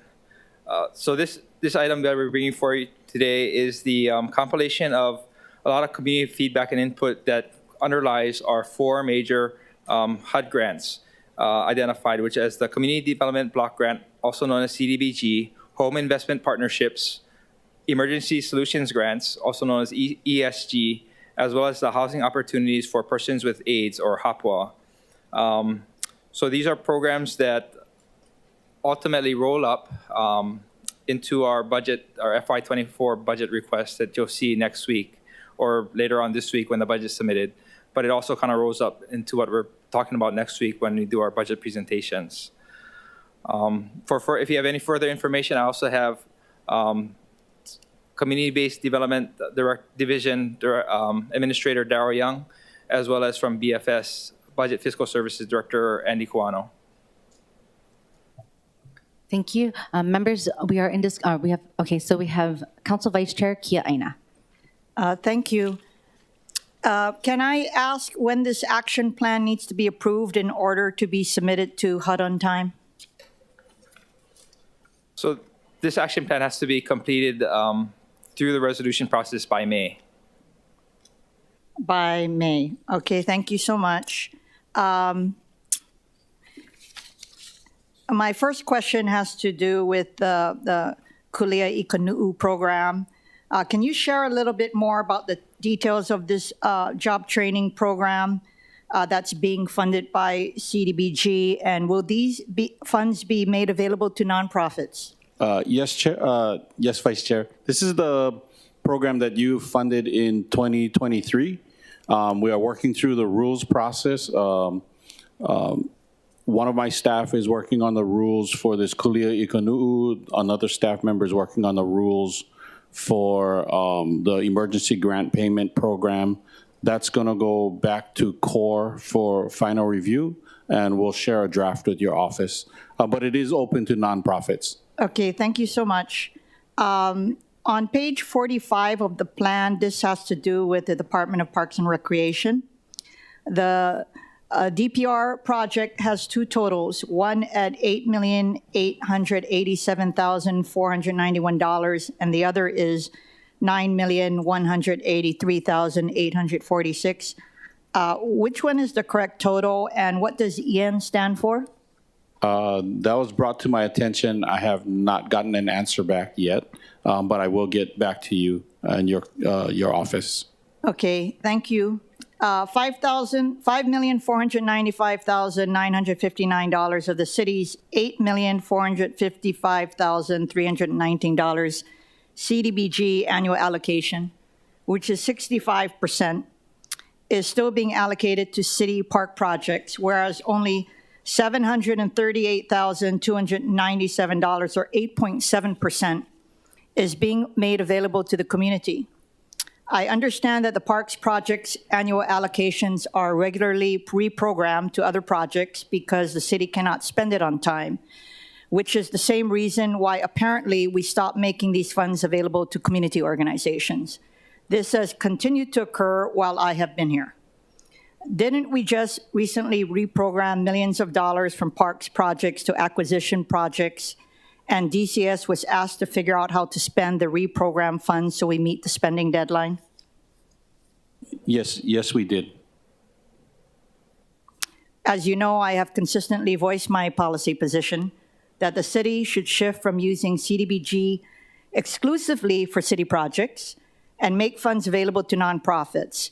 I brought this up when we approved the 27th Annual Action Plan and when we approved the 28th Annual Action Plan. I would also note that, again, none of the alternate projects are for nonprofit projects.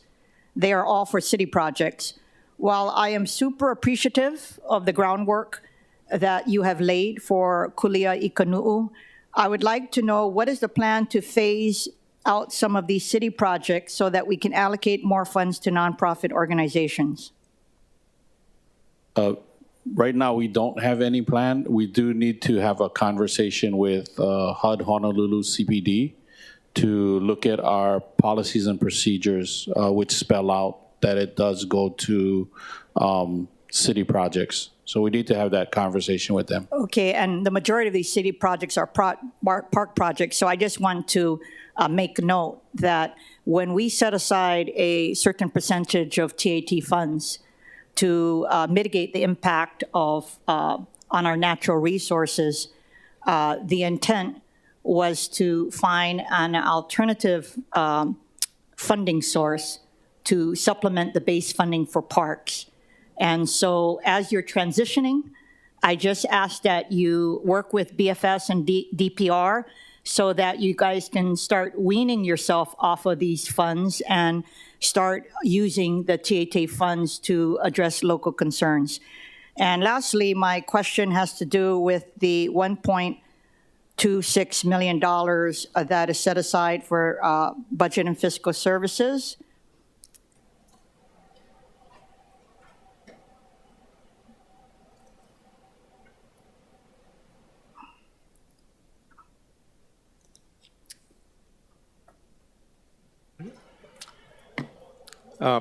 Budget Chair, and council members, I'm Andy Kawano, Director of Budget and Fiscal Services. Nice to see you, Director. It is my understanding that BFS regularly does not use all of its CDBG administrative funds. Is that correct? There have been funds that have lapsed, but we allocate the funds specific to the positions that we're trying to fill, and they're going to continue to work on filling the positions. Didn't we recently program a large chunk of it? And what was it reprogrammed for? I don't recall a large reprogramming for this year unless... Okay. I'm sorry? Correction, it's for the Wahiawa acquisition. Oh, okay. Yeah. And did DCS get any additional administrative funds for this new acquisition project? Were these funds?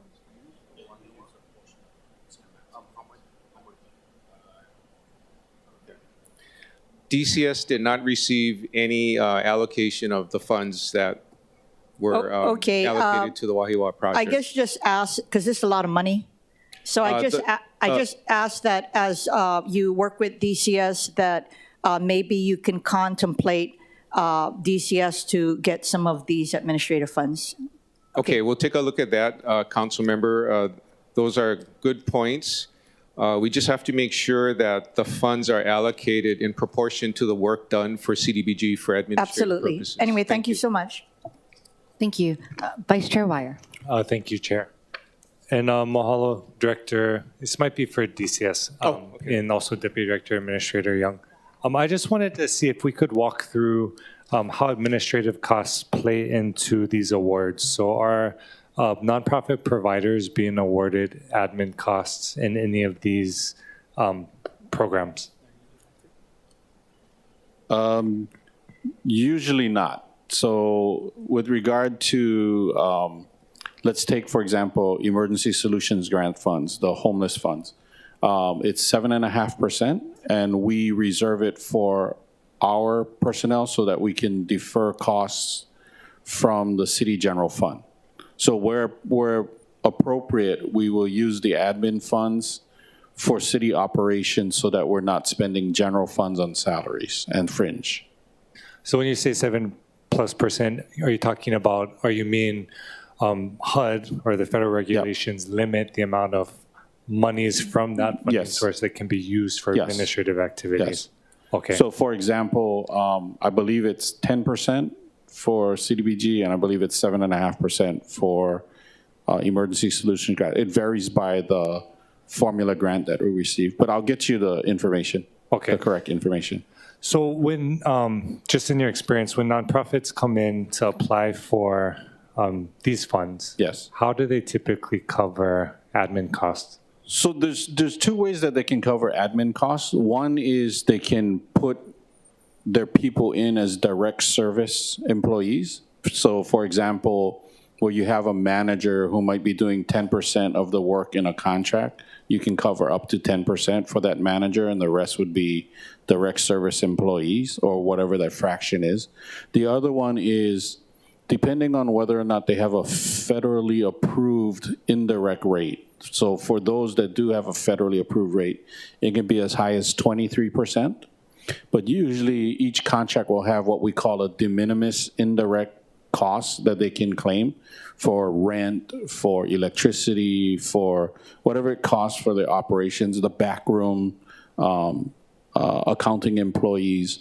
That's where you would draw it out of the indirect costs. So for a nonprofit that would get a contract for us, let's say it's for $1 million, you would try to put as many people as you can within the direct service, and then you take the 10% indirect, and then the rest will be reserved for programs. Okay, so minimum for ESG, they could get 10% indirect unless they have a higher unless they have a federal higher rate, yes. And then they can also do direct services. Yes. Okay, so do administrators and some of these programs bill already for direct services? Yeah, some do. Some nonprofits that are a little bit more sophisticated understand that, and that's why we appreciate the opportunity working with Chair on activating some of the FRF funds to do technical assistance for some of the nonprofits. There's a lot of new housing directors, there's a lot of new executive directors that we kind of want to handhold and build capacity out there so we can get, to address Vice Chair's concern, that we can get more organizations interested in our funds, willing to walk through the requirements that are there, and then just kind of teaching them along the way. We're in this situation where we're kind of transitioning out from older, more seasoned executive directors and having the middle managers coming up, but not having a lot of training on organizational budgets or operations or administration. And we kind of got to take this group and kind of bring them up with us. So if we have folks that want that training, do we put them in contact with you or someone? You? Yes. Okay, perfect. And we will have a solicitation out shortly for 2 providers that already are situated in Hawaii and doing work with us and trying to get them to lead these conversations. And I'm hoping to do similar to what we do at Fair Housing, to try to put it on a web-based platform so we can get as many employees and middle managers involved in this training as well. Appreciate that. And just a last question, Jared. So we've been working with our area provider, and I just wanted to make sure. So if there are any contracts that they currently have that don't have indirect costs factored in, is DCS willing to make those contracts? more than willing. They just need to get a hold of us. It's a scope change on their proposal and a budget amendment. Okay. And so we'll cover it moving forward, helping them with that. Perfect. Mahalo. Okay. Thank you, Chair. Thank you. Members, any other questions? Okay, Chair has one question, a little more technical in nature and relating to the Housing Trust Fund program requirements. So they are set forth in the program under the specific requirements, And in the action plan, it includes the Housing Trust Fund allocation plan for the years 2018 to 19, which is, of course, you know where it is in Appendix 4 in the action plan. However, could you explain why in the 2023 year action plan that the city was not allocated HTF program funds in that program year 2023? So it's a good question. It's one of those funds where, if you're asking me my personal opinion, it doesn't work for us. We end up spending about $2 million to use their $1.5 million, because we have to put in some kind of offset for the program. For example, the only time that we've ever used Housing Trust Fund was in the Halemakana o Maili project. The city put forth $2 million in a performance mortgage to acquire the land in order to activate the $1.5 million to Hawaiian Community Development Board. We tried to look at it for a standalone fund to do group homes. The only one we were able to do was Mahani Hale in Kalihi, using a small portion of funds. We tried to do one in Kailua, but it fell through because of procedural issues on the state side. And in addition to that, whenever they do a reprogramming, they charge us the full amount of their advertising and personnel costs. So it doesn't pay out for us. Who charges you? Us, I mean? Yeah, they charge us. The one time we did the HHFDC. Okay. So the one time we did the reprogramming, it cost the city $12,000, in addition to the city having to run their own ad. Oh my, okay, thank you. Yep. So I know, once again, that the HTF program is listed in the specific requirements. Do you suggest that it just be removed from the specific requirements program? I mean, specific Well, I mean, requirements the state is continuing to ask us to consider, but unless we can see a better way of syndicating and layering the money into a project, I'm not necessarily sure I would recommend that to the city council. Okay, yeah. Sorry if I can add to what Administrator Young just presented. Just to provide a step back on the program, the National Housing Trust Fund money funds housing at 30% area median income. So what Administrator Young is referencing is that there's a large amount of subsidy that's necessary to additionally fund the program in order to realize the housing units. So that's why there's a disproportionate match and what the challenge is on spending it. When we've gone through the process in the past, one of the big barriers that we've had is that the developers also try to leverage LIHTC monies, low-income housing tax credits.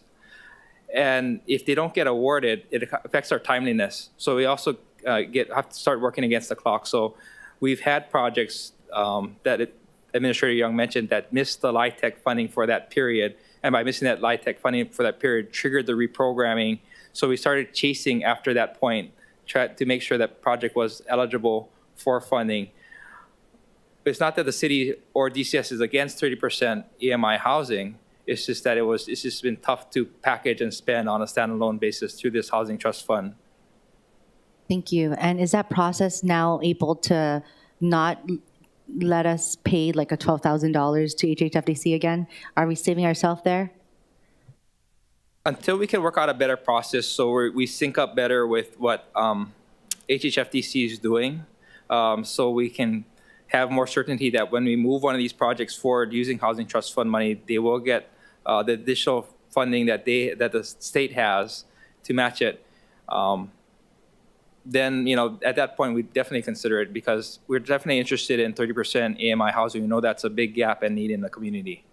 Thank you. And are the program requirements, is that implemented or enforced by state statute or city ordinance? So the National Housing Trust Fund kind of sets the establishments for the requirement on what gets built, how the funds are used. But the state is the recipient from HUD, and then we'd be a subrecipient of the state is how this fund passes through. Okay, thank you. Members, any other questions for DCS? Okay, seeing none, thank you. We are moving forward with, we will now proceed with remote testifiers. We have Angela Young. Aloha. Chair, Vice Chair, and the committee. Angela Melody Young testifying to provide comments. I will be focusing on a very small segment of the action plan, which is homelessness. 2 points I'd like to focus on within homelessness is data and then the HUD definition of homelessness. So because of my work in Kapalama NSW as a safety coordinator and because of my grassroots cares, this is research and advocacy, I think I can provide very valuable information about this subject matter. So the first point, data. On page 2 of the resolution, it says that the mayor and his designee are to provide data as required by HUD. And CARES is just providing comments. Does this include working collaboratively with the Department of Community Services and community partners like Partners in Care and other service providers and the governor's homeless coordinator to collect data and to integrate the work?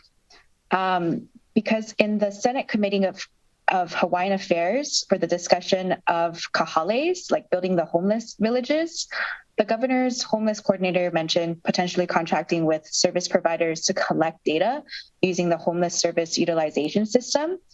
Because service providers are at the front lines collecting data. And it also discussed that DHS has the capacity to collect data. So the resolution says mayor and his designee, but we just wanted to comment, like, since the work is like spread out, are they gonna try to integrate with the state as well? Angela, may I ask you to please summarize your time as well? I will summarize. And then the other point was the HUD definition of chronically homeless is defined as someone who has a disability.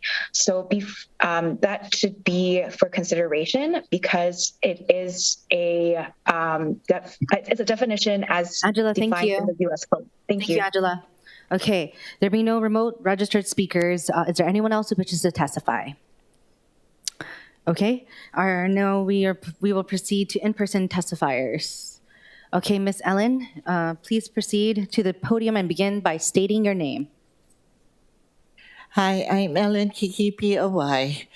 I've been with the Homeless Coalition since 2000, I think, and have shared my lived experiences with everyone. I also represented some of the speakers because they don't come out, the homeless. But I've been the advocate for mental health services, and I understand because I was basically homeless in Maui for 4 and then another last year in October. So I understand the issues that are going on, but when the state gets involved, I'm with Section 8. So I had 5 people trying to get me from Queens down here to get me into Section 8 housing, but they never processed for 6 months, and I was being evicted. Okay, none of the 5 people knew what each other was doing. But finally, my 4 or 5 years with the city and county wait list finally came through, and the one person was able to do it in 1 month. Thank you. Thank you very much for your testimony. Okay. With that, is there anyone else who wishes to testify? Okay. Moving forward, the chair recommends that Resolution 23-23 be reported out for adoption. Any discussion? Any objections? Any reservations? Hearing none, so ordered. Moving forward, we have agenda item number 8, Resolution 23-29, which authorizes the transfer of $52,414 from the provision of vacant funded positions activity, current expenses to administrative services activity salaries, and community assistance activity salaries for fiscal year 2023 to fund an existing position and 2 unbudgeted contract positions. From the administration, we have Deputy Director Los Baños from the Department of Community Services. Aloha, Chair Cordero, members of the Committee on Budget. Here to respond to any questions. I think in summary, yes, we have 3 positions we're looking for funding from the provision for vacant positions. First position we have is a filled position currently where we hired an internal candidate, but so they kind of came in slightly above grade, resulting in the discrepancy and why we're coming for additional funds for the position. And then we have 2 positions in our Community Assistance Division program, the folks that do the Section 8 Housing Choice Voucher programs, as well as our loan rehab programs.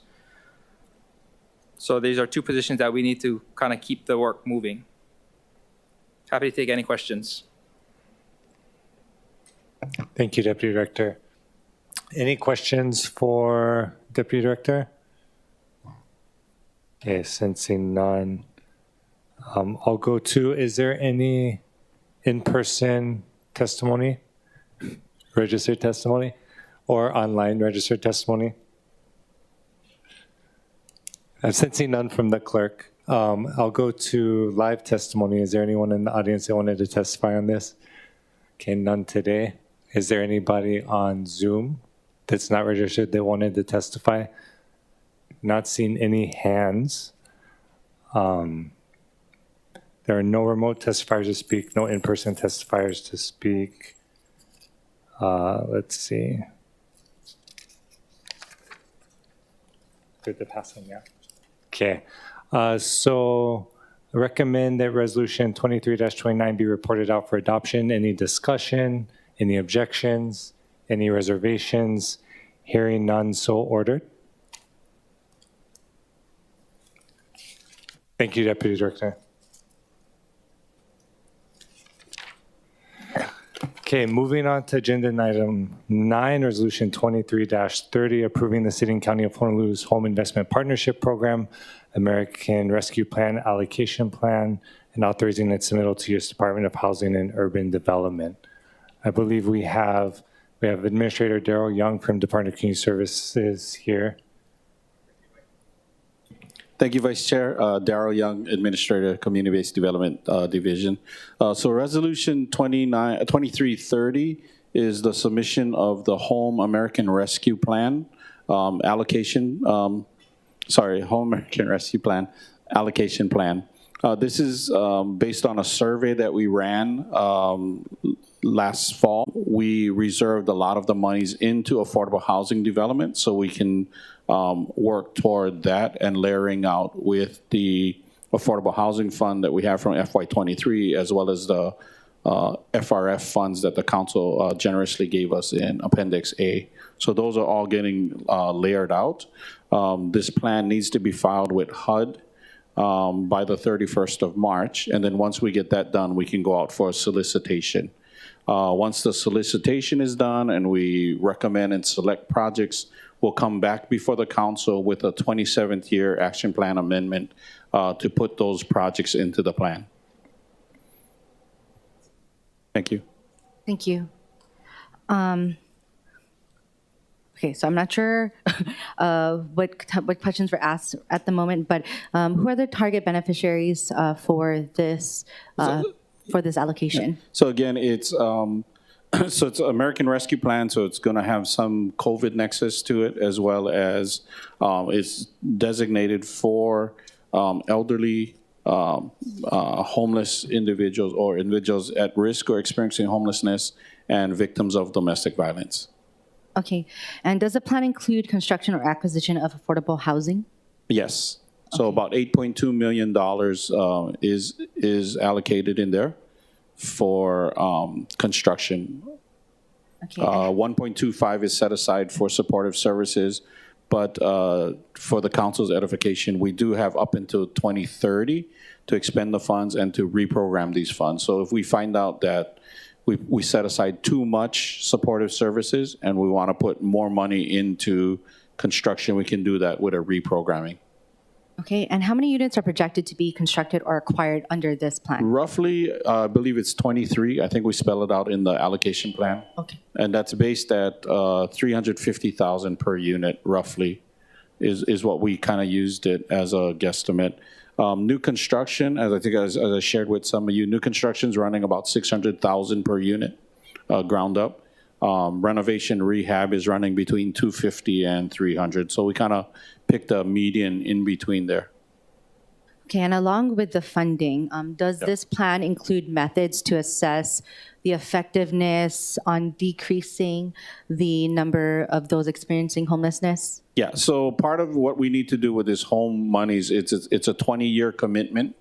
On on the fund, as well as we need to track the people who receive benefits on it. So for the city's, strategy-wise for the city, it might be best for us to put it into one project. Then we can kind of monitor the results of that one project rather than, chasing individuals around using vouchers. Okay, can you explain a little bit the putting things into one project versus numerous projects? Yeah. So for example, let's say using the affordable housing proposals that we got last year, average price of the projects are running about 100 million. And so this would be like 9 or 8 million into the 100 million as a portion of the project. And then they would do the rest of it either through public financing or through LIHTC, depending on when they get the funding. Okay, understood. Thank you, and apologize, members. I went ahead and asked all my questions before I opened it up to you all. I thought we already was with my section, but members, do you have any questions regarding these home funds, home ARP funds? Okay, Council Chair Waters. Thank you, Chair Cordero. You actually did ask my very same questions, but I just want to highlight that. So we're out of the 11 million.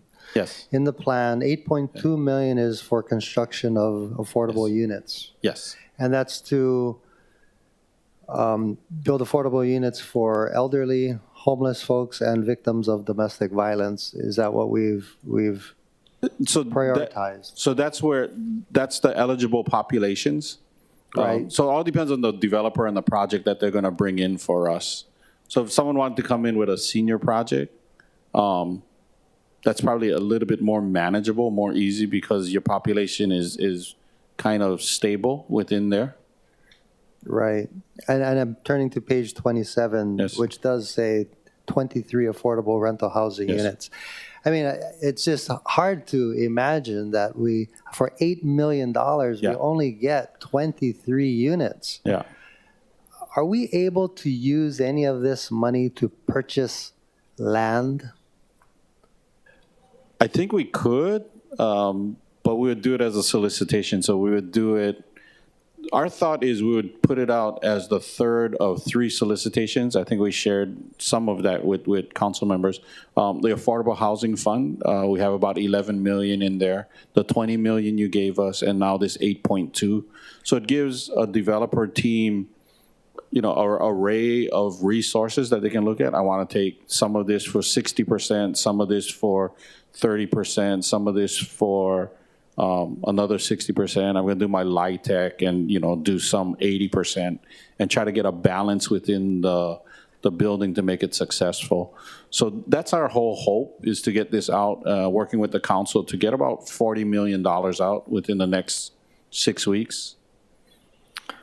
Okay, no, I appreciate that very much. But, just in the affordable housing, the 201H projects that we're looking at, where, for example, Catholic Charities, where the Catholic Church already had ownership of the land, they were able to build at 30% AMI and below, and really target the same, probably some of the same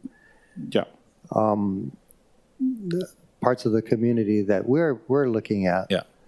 That's why I'm asking if we could use this to purchase land, right? Because it seems like that's an impediment to building affordable housing. And it's just sobering to see that each unit we're budgeting at $350,000 per unit. Yeah. I hear what you're saying, that typically it's now $600,000 per unit. So we're budgeting far below what the market rate is. But at the same time, I appreciate the fact that you're trying to leverage these funds to build as many affordable units as possible. And again, I'm just throwing it out there that perhaps if we could provide the land to the developer, it may cut down on the costs, especially within the urban core where infrastructure is already there and we don't have to put in as much. And Chair, you actually have, under the Affordable Housing Fund, you gave us, of that 28 million that we gave out the last time, about 14 of it was for land purchases. So the Kailua Lofts project, the Wailua Mill Camp projects, was to purchase the land so that they can have a stable foundation to now build their financing off of. But Terrific. Thank you so much. Appreciate your hard work. thank you, Chair. Thank you, Chair. Thank you. Members, any other questions? Nope, these are great questions. Thank you. Okay, all right. With that, thank you, Administrator Young. Okay, we will now proceed with remote testifiers. We have Angela Young. Aloha, Chair, Vice Chair, and the Budget Committee. Angela Melody Young, testifying in strong support.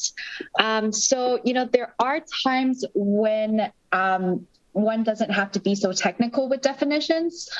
Oh, I'm commenting, by the way, just on a small part of this, just about the HU definitions, because it's how some of the funds will be dispersed because of the technical definition. So, there are sometimes when you don't have to be so technical with definitions, but this particular situation you do because it requires providing medical care for the homeless people. So it is necessary to look at the U.S. code, the federal law, and how it defines homelessness so that we can get to know how to provide the support services. So when we look at the U.S. code, Chapter 11360. So it defines homelessness in two categories, right? At risk and then chronically homeless. So at risk is the term at risk of homelessness. Angela, may I please have you summarize? Okay, so at risk is not as severe as chronically homeless, in which chronically homelessness, it requires that the individual has a disability. So it requires a lot of medical care and a lot of support services. Thank you for the opportunity to testify. Thank you, Angela. Normally, I don't respond to testifiers, but definitely I have to state that definitions should be clear and able to assist our department and our city administration to be able to implement the policies that we are enforcing. So thank you. Moving forward, is there anyone else online that wishes to testify? Okay, moving forward, there are no in-person registered speakers. Is there anyone else who wishes to testify? Okay, we have Ms. Ellen. Please proceed to the podium and state your name. Hi, my name is Ellen Kikipiowai. The key word here is affordable. We have so much housing. If you folks saw the news last night, how many people are leaving because they can't afford their rent, okay? There's housing. It's just that the developers are getting richer. I live in Eva, and I see all these buildings being made. But you know what? These are people driving Teslas. There are people from the mainland all coming in. You really don't need, you need to support the locals.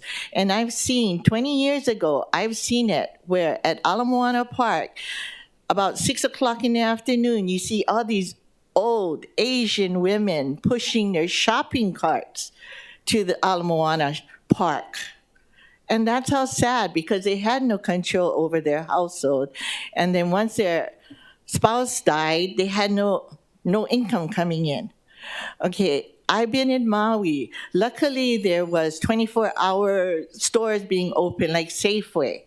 Okay, there is so much homeless in their cars and everything else. You don't know. Ms. Kipi, may I please have you summarize? You don't know how much homeless there is because they can't afford the housing.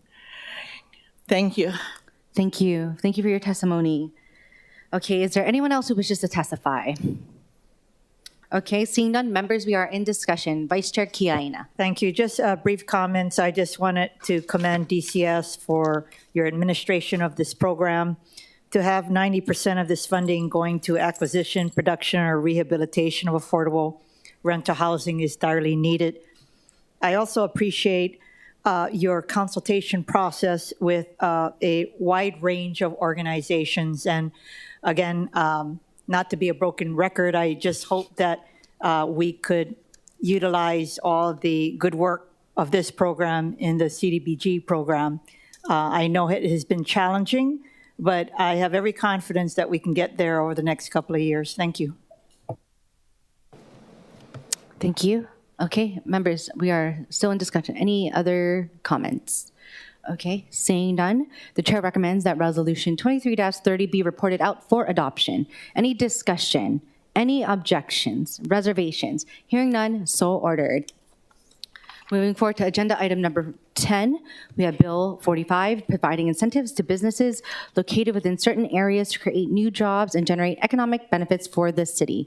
Members, we amended Bill 45, 2021 to a CD1 at our September 21, 2022 meeting and then postponed further action. For your information, the amendments are listed on the agenda. We also have a proposed hand-carried CD1 OCS 2023-0161/2/24/2023 at 4:39 p.m. submitted by Councilmember Say. I would like to defer to Councilmember Say if you wish to explain a little bit further, Councilmember Say. Or if not, it is posted on the agenda. Okay, go ahead, Councilmember Say. Madam Chair, at this point in time, may we defer for the next public hearing if it's possible? For the CD1? Yeah. Is what you're saying? Okay. And may I just state for the record, the reason is that the only addition that I have to the CD1 was, it's a requirement to section 35-1.3A4 that in order to be certified as a qualified business, the cost of all construction materials used for construction of new facilities must be exempt from the general excise tax. The idea behind this provision was to get the state of Hawaii as far as their skin in the game. Thank you. Okay, thank you. Thank you for sharing that information. And it will help because we need a certain bill to work off of. And with that, for members, for information, we will then work off of the, I guess it's an amended, let's see, to the original Bill 45, 2021. So that's what we'll be working off of. Okay. With that, I do want to share that we have Mayor Rick Blangiardi here, as well as Valea Constantinou from our film industry, senior film industry development specialist from our film office. But we'll have Mayor Blangiardi with us here, and then also we have BFS Director Andy Kawano too. Okay, Mayor Blangiardi. Good morning. Thank you, Council, Budget Chair Cordero, and members of the Council. So this is my second time coming in here to enthusiastically support the concept of Bill 45. And I come today, though, differently than last time, in that I just finished the weekend with Valea Constantinou, who is the film commissioner up in LA. And there we met with the head of Disney production, the head of Universal, and a number of other producers. You know, and I come at this with 43 years in the business. So it's not lost on me, the potential of things. And so when we talk about growing our economy, diversifying our economy, creating great jobs, you know, I've been a strong proponent of saying, let's build on existing assets. And we do have a good functioning program right now, but we've capped ourselves based on finite resources. So right now, the city does probably a little bit under 400 million, and we're kind of locked into that because we just don't have the capability. And I'm here today to tell you, if we can get Bill 45 passed and what that will lend itself to in negotiations with strategic partners to build us some resources and facilities, we're looking at more than $1 billion business, and I'll go on record of saying that. And I'm looking at also creating a lot of great jobs, high-paying jobs. You know, and I would tell you, over the years, I was really involved with Kenzie Suiso and Sea Rider Productions at Waianae High School many years ago. And in the evolution of that, seeing so many young, talented people, not just from Waianae, come into the business, but then had to leave because those jobs just didn't exist here. There just wasn't that opportunity. So it's about job creation and also not leaving money on the table. You know, there's a couple of major productions going on right now, one of which involves Jason Momoa. They did the first 20 or so days here, and then they went down to New Zealand to do the production, and they're spending Game of Thrones money per episode, which is significant money.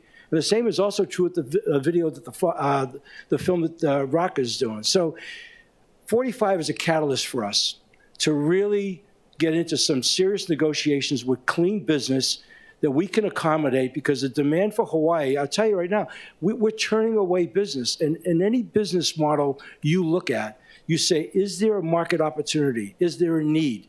Absolutely. Is there a demand? There's a huge demand for Hawaii and into the future. So I'm just here to support it, to say I would tell you, Vallejo will get up here. These people that are behind me, Chris Lee and Georgia's here, they can articulate that probably a lot better than me, but I'm telling you, I know business opportunity when I see it.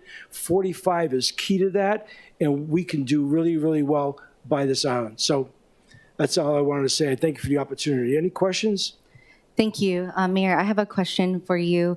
At the tail end of yesterday, I've been having discussions both with the stakeholders as well as our city administration, and there are certain things to get us to a working bill, right? And so I understand, like, for the concept, the opportunity isn't lost on the council as well, but to get to an implementable bill, do you support if my intent is to postpone the bill and then work on it with your city administration to address any, I don't want to say concerns, but anything that we can make this bill workable to be able to pass it out in the future?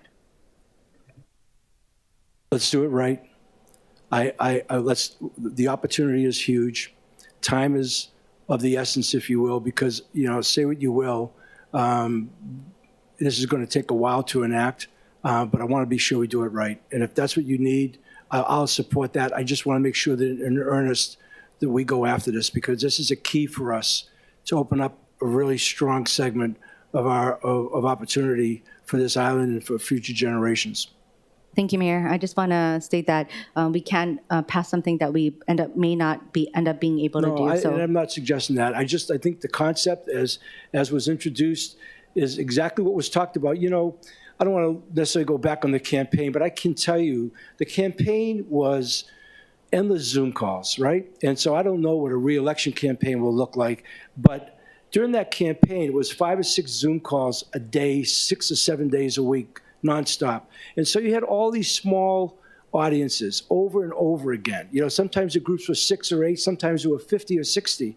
And I can tell you, over the course of time, what was so consistent was diversify the economy, look for other things. We're over-relying on tourism, over and over again. And that was only a couple of years ago, and we already know that tourism is coming back. This is something that I think we owe this community from a business standpoint to look at, because it's just good business. It's clean business, and it's something that we can do and do extremely well. I appreciate your time being here. And members, Councilmember Say, then Vice Chair Kia Aina, and, yeah. Mr. Mayor, let me just apologize. I believe we're all in support of the measure. It's just that I believe Chair Cordero had some concerns, and I have some concerns of a correspondence that I got this morning.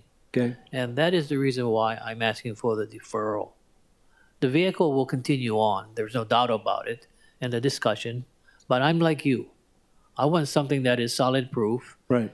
And the provision that I stated to the members of the council, the Budget Committee, was that the provision that CORE has supported this committee was in regards to saying to the legislature, hey, if there is that construction, those supplies and materials shall be exempt from the general excise tax. I understand. That is their that is their skin in the game, and our skin in the game was the real property tax exemptions. Mm-hmm. So I am in strong support, but having a correspondence at this point in time makes it much difficult for the members of this committee to make a educated decision. But I'll defer to the chair. Thank you. No, I appreciate that. Look, I come from a place where impatience is a virtue, but I also come from a place where say, let's get it right.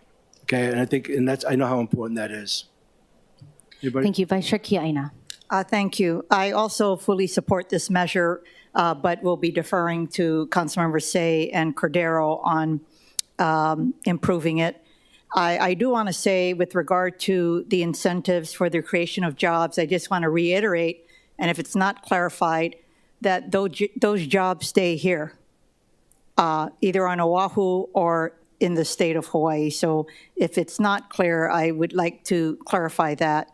And then second, I also want to say, Chair, thank you for having agendized today bills relating to real property tax credits and real property tax home exemptions. I think it's critical for all of us to be conscious of the fact that as we are helping create more incentives for businesses, that we don't forget individuals and families who are in need of real property tax relief. Thank you. Okay, thank you. Yeah, can I just say one thing? I don't want to get hung up on semantics, but these are about careers, and that's what is why they have the longevity and they can stay here. They're not just jobs. But I do want to caution one thing.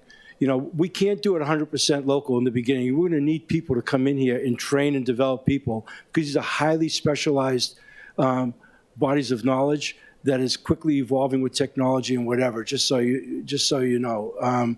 But I do think we can attract that talent, but I think more than anything, on a going forward basis, not even looking too far down the road, this can be an incredible, incredible opportunity. We have a real creative base here, okay? Thank you.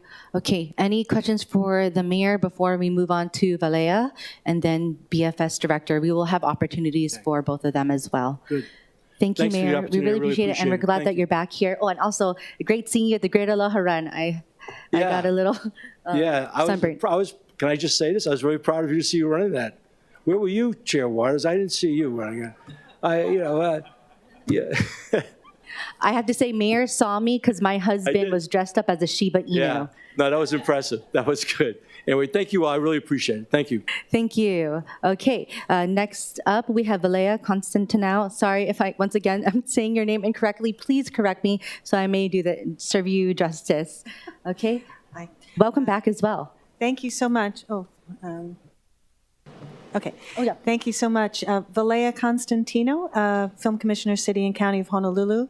I just wanted to reiterate and, of course, support what the mayor's comments were. I've been Film Commissioner for the city since 1993, so this is my 30th year. And one of the goals that myself and a number of people who are here today are going to speak to is how do we grow this business? How have we grown this business? And over the years, we've seen how we create the demand and the need. And that's what the state tax credit has done.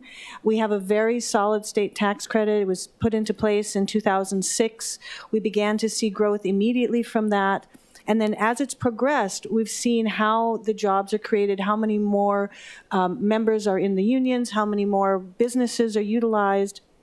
So we're at the next phase of what our growth period is, and we can see that we have capacity issues right now. We have capacity issues with our people, and we have capacity issues with what we can do to keep more of the project here. Part of the path of a project is they go on location and they have work to be done in a facility. That facility work can be a different series of jobs that can be very technical, skilled, high level, and as Mayor said, career-based. We're missing out on that whole sector of the business. We're doing really well with the on-location stuff, but we're splitting the projects, whether it's splitting us and Atlanta with Catching Fire or us and Jurassic World with London, how that's done. And we're missing out on that whole other chunk of business.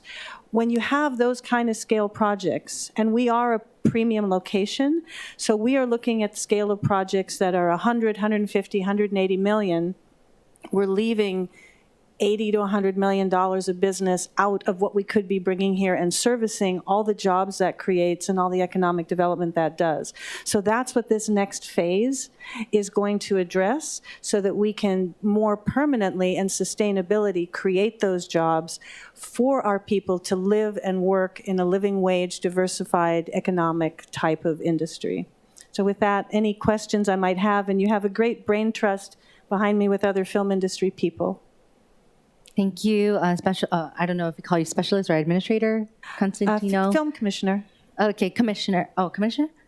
Okay. It's a generic title for what I know, what I'm do. not sure. Well, thank you so much again for being here. And relating to the implementation of such incentives, will you be assisting BFS? Will determining definitions of types of incentives and also determining the requirements and qualifications for certain businesses? Will that fall on you? I'm a part of the team. I'll do whatever I am asked and need to do to be able to make this a success. Okay, and with that, do we know the difference between, because in the language, so we're going to be working with the original Bill 45 language. And so there's a lot of things that we need to work out there so that we can make this work regarding rebate versus exemption versus the incentives versus, it's kind of muddy throughout the bill. And so so that we can move forward and work on it a little bit better, both hopefully myself and the co-introducer of the bill, Councilmember Toba, do you have any suggestions for such language? Because, I was talking to Ms. Skinner earlier, like, we don't do certain things that the state does, yeah? Because we don't have the same fees, credits, rebates. We just have our real property, right? Which is what we're working off of. So do you have any, I guess, background or information of what language we should be using for this bill? I'd want to refresh my memory on what that original bill was, so I don't want to misspeak in this. Of course. But I'm sure that we can come up with the appropriate language, and we work very closely together. So there's not going to be an issue of creating conflict between what DBED and the state does and what we do. We'll work together to make sure that language is appropriate. I just couldn't speak exactly what that is, because I want to look at the detail of the measure and get it right. Okay, thank you. And also, along with BFS, if you could just make sure legally that we can, both your office as well as BFS is able to, once again, hopefully we can get to a place where we can implement it. Yeah. Absolutely. Okay, perfect. Thank you. Members, any questions for Ms. Constantino? Okay, Council Chair Waters. Thank you, Chair Cordero. Good morning. I think it's still morning. Hey, just want to be clear. I understand what you're saying and what the mayor is saying, that the idea is to support the industry, which will create jobs for local people. I understand at first you're going to have, it's highly technical, so you're going to have other people come in and train local people. But fact of the matter is, these jobs that we're creating and the taxes that the employees are paying, the revenue that's generated is really going back to the state of Hawaii, not back to the city and county of Honolulu, correct?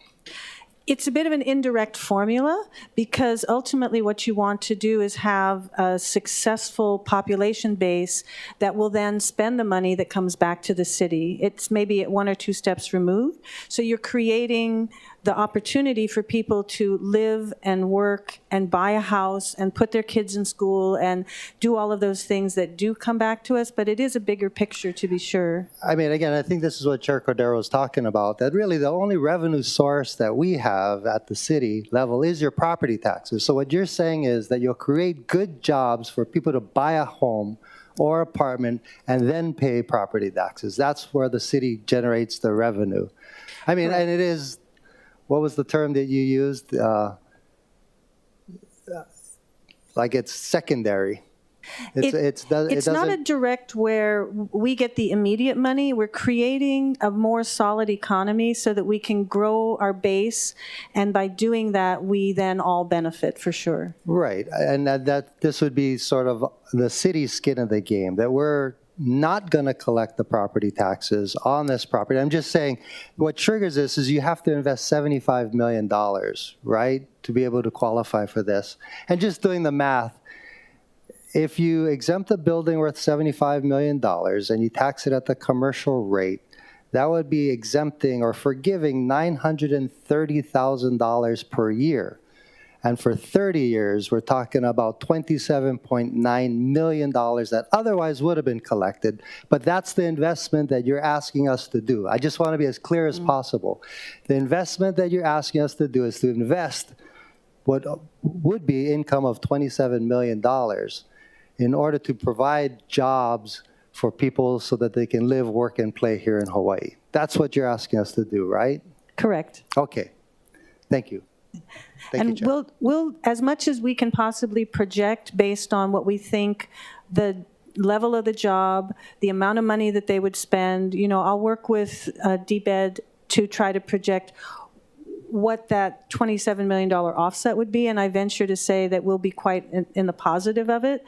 I don't have those figures offhand, but we'll work on that for you, because I do think there's a very strong offset on what that ROI is. No, I agree, and the point is that this is revenue that we wouldn't otherwise generate, because if you don't build the building or the industry, we wouldn't generate the revenue anyway, unless we use the parcel for other means like affordable housing. But that's another story. But I do think there's discussion on the table to place it in a place where we're currently not able to get property tax from, so there's other ROIs to think about. So if you'll give us an opportunity to calculate that so that we can better answer your question, I would love to do that. No, I appreciate that very much. I'm not saying I'm against it. I just want to be clear to the members sitting on this panel and folks watching at home that that's really what you're asking us to do.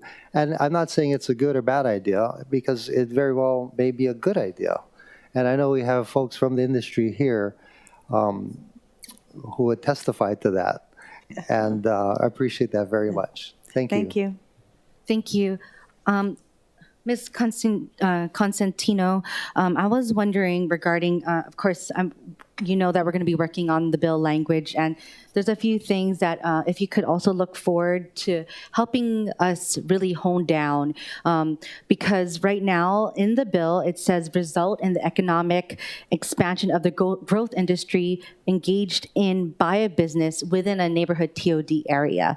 Of course, how do we know if the growth of the industry expansion resulted in that exact specific area? To be able to, I guess, we have to quantify it, right? To be able to allow for the incentives and implementation of the bill in general. So is that something? May I have that be a point that you look into as well, so that we can work forward and make it either more simple, or simpler, I should say, simpler, but also more specific, so that it could be quantifiable for the city administration to move forward with, yeah? We'll certainly look to that. I mean, we want to interject as much business certainty, not only for the film industry, but for us, and that's the goal. Okay, and of course, this may be brought up. Maybe this is something I should be bringing up to BFS to come up with. And of course, this is something the city administration. You all don't have to really talk in the terms of sunshine law, but this is why I'm asking these questions now, because this is where I can get everyone's input and help. Sure. As we move forward to amend the bill. Also, quantifiably, that's not a word, but whatever it is, how do we calculate employees? Because it's 100 or more employees, yeah? And sometimes it's within a certain month, and how are we going to look at it when, I guess, businesses who are looking for those incentives, let's say it's only within 8 months out of the year, and then they apply for the next year, but it doesn't occur until maybe 4 months down the line later on, because there's a different it changes, yeah? Every so often. The industry has an ebb and a flow, a lot like construction, where they ramp up and they ramp down, and so clarification of what that means is on our radar to speak to, because we want it to work for the industry. We don't want to create any unintended language, consequences to that language that would shoot ourselves in the foot. So those are definitely on our radar.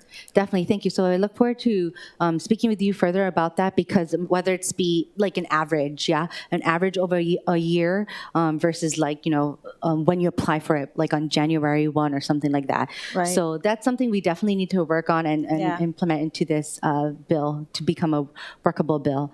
Okay, thank you. Thank you. Members, any questions for Ms. Constantino?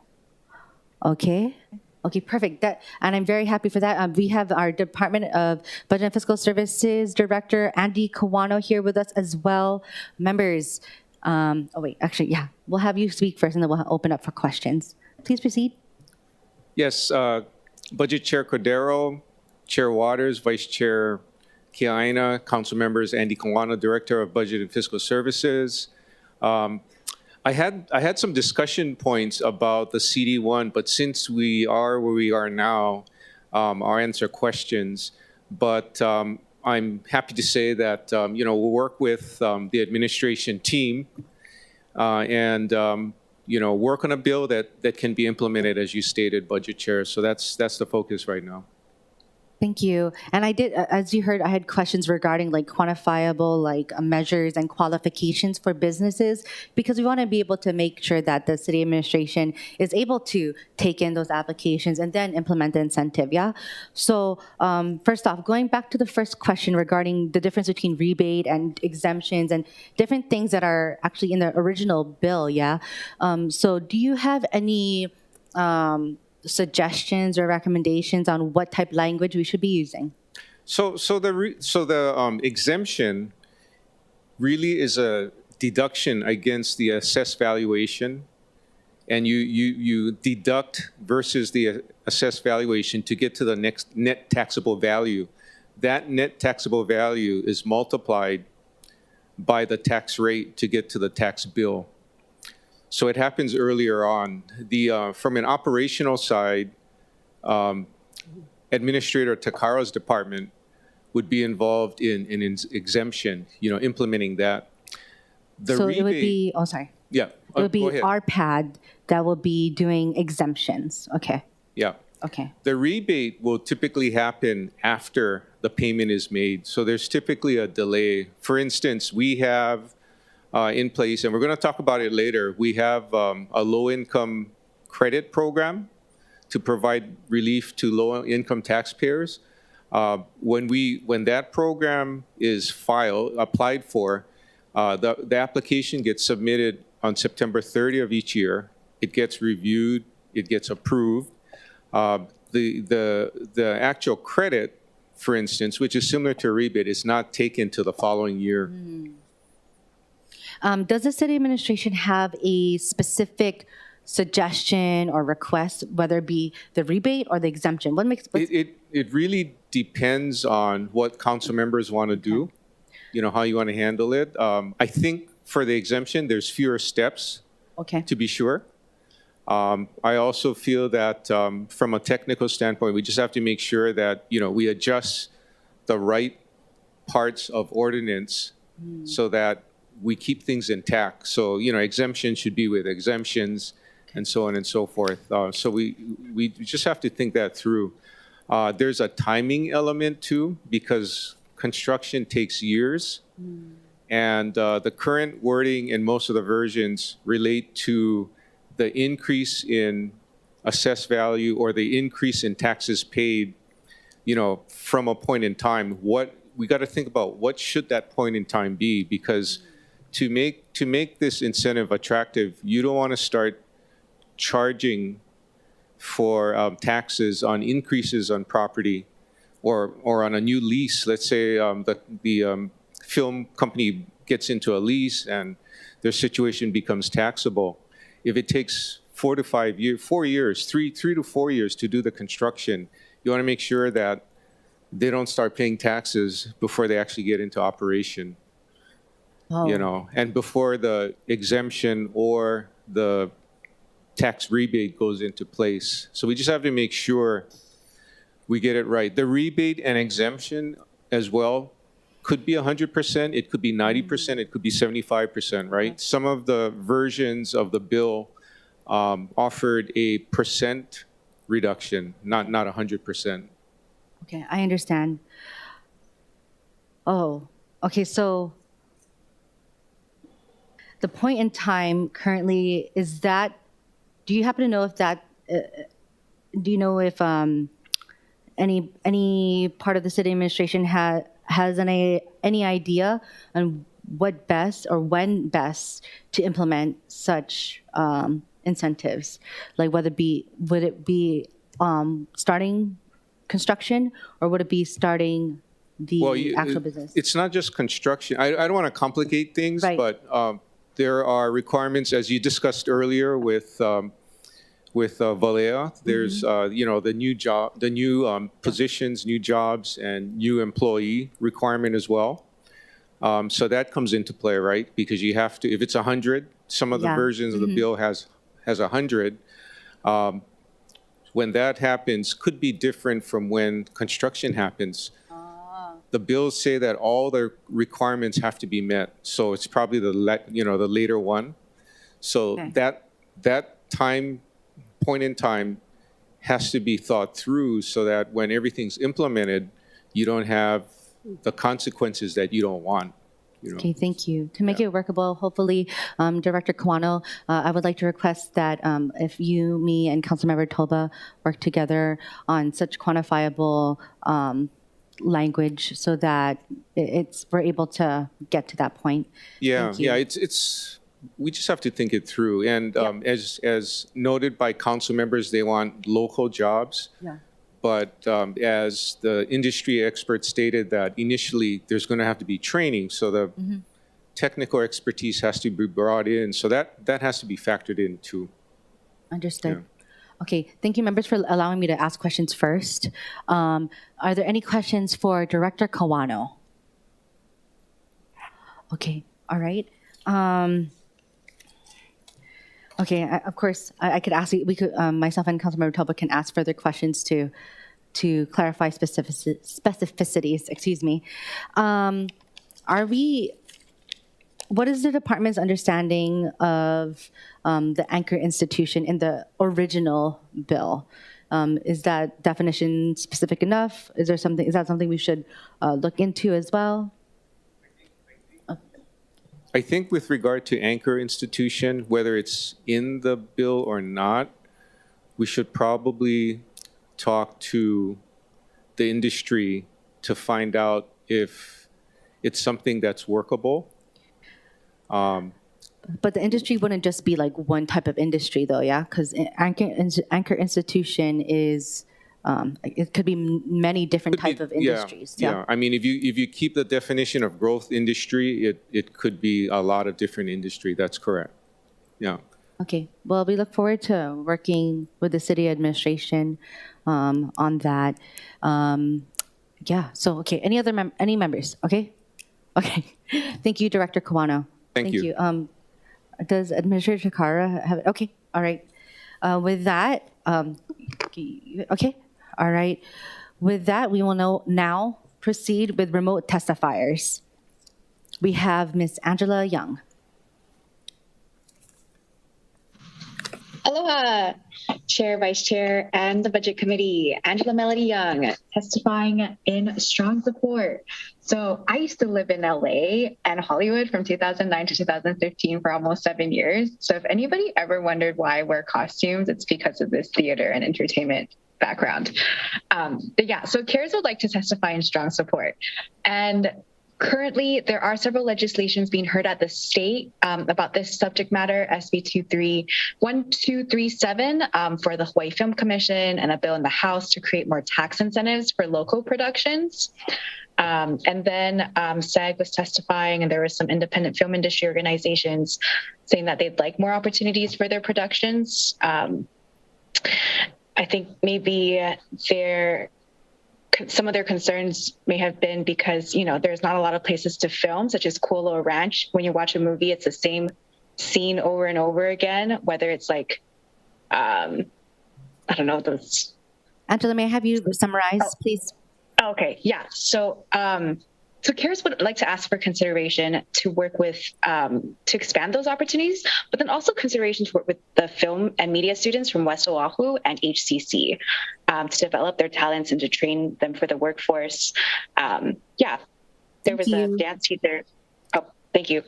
Thank you. Okay, remote testifiers, we have David Zelon from Manhattan Beach Studios.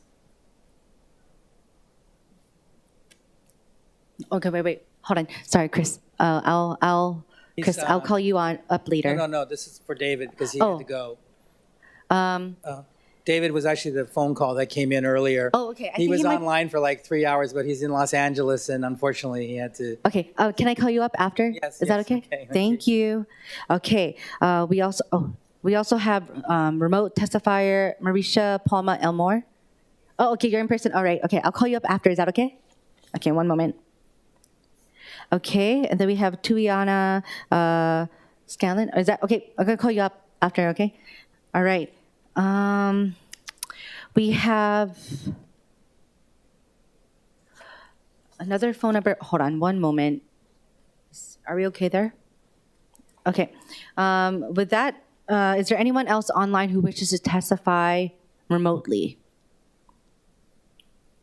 please use the raise hand feature on Zoom if so. Okay, with that, moving on to in-person testifiers, we have Mr. Chris Lee. Your turn, you can just press the on and off button. Thank you. Mahalo, Chair, Vice Chair, members of the committee. Very glad to be back here today. Thank you for your ongoing consideration of this measure. I understand there'll be some changes and we'll be back, but stand on our testimony. I'm also representing UH today, and they couldn't be here, but I stand on their testimony as well. I'm so happy to answer any questions. I did want to just have a couple comments, though. Industry like this grows up because of three things. You have incentives in terms of production. You have human capital, which we have now built over the last 20 years at places like Sea Riders, which was mentioned, but also Academy for Creative Media, which has 16 programs at all 10 campuses now. And we have hundreds of students, graduates, who are in the business very successfully and stayed here in Hawaii. The last part is infrastructure. Infrastructure is a thing that we've been missing.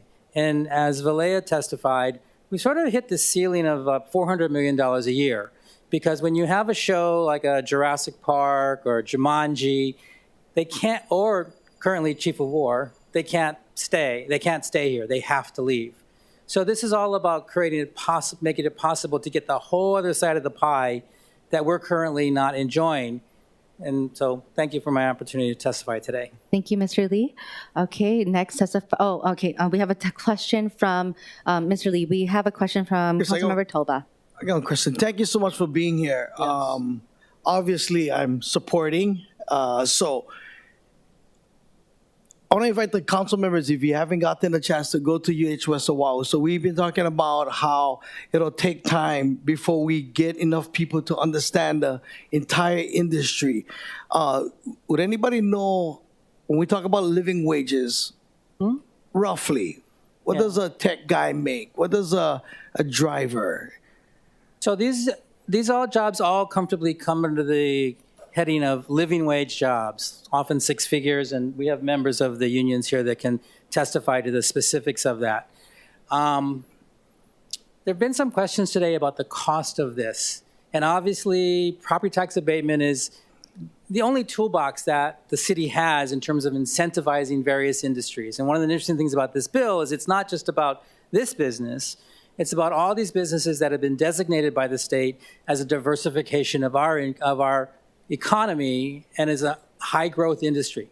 So we're not sitting here talking about more condos, more malls, more restaurants. We're talking about things that generate actual jobs that keep people here. And one of the things I noticed in a previous testifier was talking about a thing on the news last night that supposedly we lost 20,000 people last year. We've been losing people. Now, I haven't had a chance to look into that. But I recently had to talk about economic development for a different group. And I did note, and these are based on tax records, that Honolulu, well, actually, we lost about 4,000 people in the state in 2019 and 2020. 3,943 of them were from Honolulu. Most importantly, all of them were basically in the $60,000 a year category. And based on those tax filings, Honolulu lost $162.4 million in tax revenue. Beyond that, public school enrollment, because of this departure for the mainland, is plummeting probably from 174,704 in 2020 to an expected 148,000 in 2027. This is all due to the fact that people are already leaving. Whether or not we lost 20,000 people, I find that's a little questionable. They say 20 people a day. I just did the math. It's actually about 7,300. There's no question, we all know anecdotally, people are leaving. And they're not leaving from the numbers on the neighbor islands are very positive. I can show you statistics on people, the inflow to all the neighbor islands, and the increase in the average wages that people are making. But we are losing our middle class. And this has always been about jobs. When I started the ACM, it was always about diversifying our economy. It was always about keeping our kids here. And so that's why it's so important that I think the city take advantage of the few tools that it has to join with the state, which, by the way, when Speaker Say was Speaker, he was the man who was responsible for the original Act 88, which we never did more than $100 million a year until that was passed. So I really appreciate his support for this bill, for the industry in general. It'd be great if the state would say, take off the GET and everything. I don't know what the legalities of that anymore. I was reading about a bill called Creative Districts that mandates that the city get rid of property taxes as well, which, as Tom Nachika has pointed out, is not something that the state can do to the city any more than the city can do to the state. But we certainly feel that if the city does pass this, it shows the leverage and the goodwill that the city is making on behalf of this industry, which is the largest part of our economy outside of the traditional sectors. It's bigger than tech, it's bigger than ag, it's bigger than health. And we just want to grow it to $1 billion a year, as the mayor said. And that is within sight, but only if we increase the infrastructure, which increases the jobs, which increases all the tertiary industries that grow up around a studio. So that's why I think it's important to pass this. Thank you. And, I don't have to sell it. I mean, we've seen the report last night, and the news said 20 people a day. But then 3 days before that, the news talked about businesses like Ruby Tuesdays all leaving that side of the island because they're not able to pay the amount of money so that people can continue to live in our site. So, Chair, when you talk about we losing 25, we're going to give away for rent relief $25 million to 5,000 families who maybe possibly never go back work yet in the last 2 years. So I see this like, again, I'm not going to sell it, the mayor said it enough, as another way of, again, putting another leg in the chair, right? We have tourism. We've been talking about how we got to diversify our economy.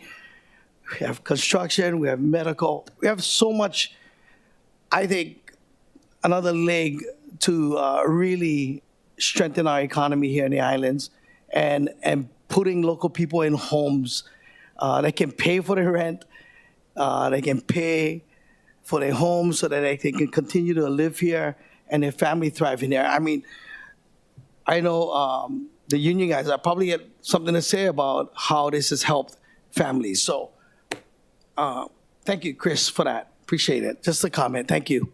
Thank you.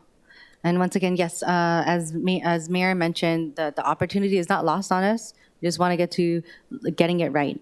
Okay, with that, we have Ms. Skinner from DBED. Thank you very much for being here and being so open to working with us as well. Thank you. Yes, aloha, Georgia Skinner, head of Creative Industries Division in the Department of Business, Economic Development, and Tourism, here also supporting Chris Sariasu, our director. We really support Bill 45. I agree that getting together on a number of the areas of the measure are really important.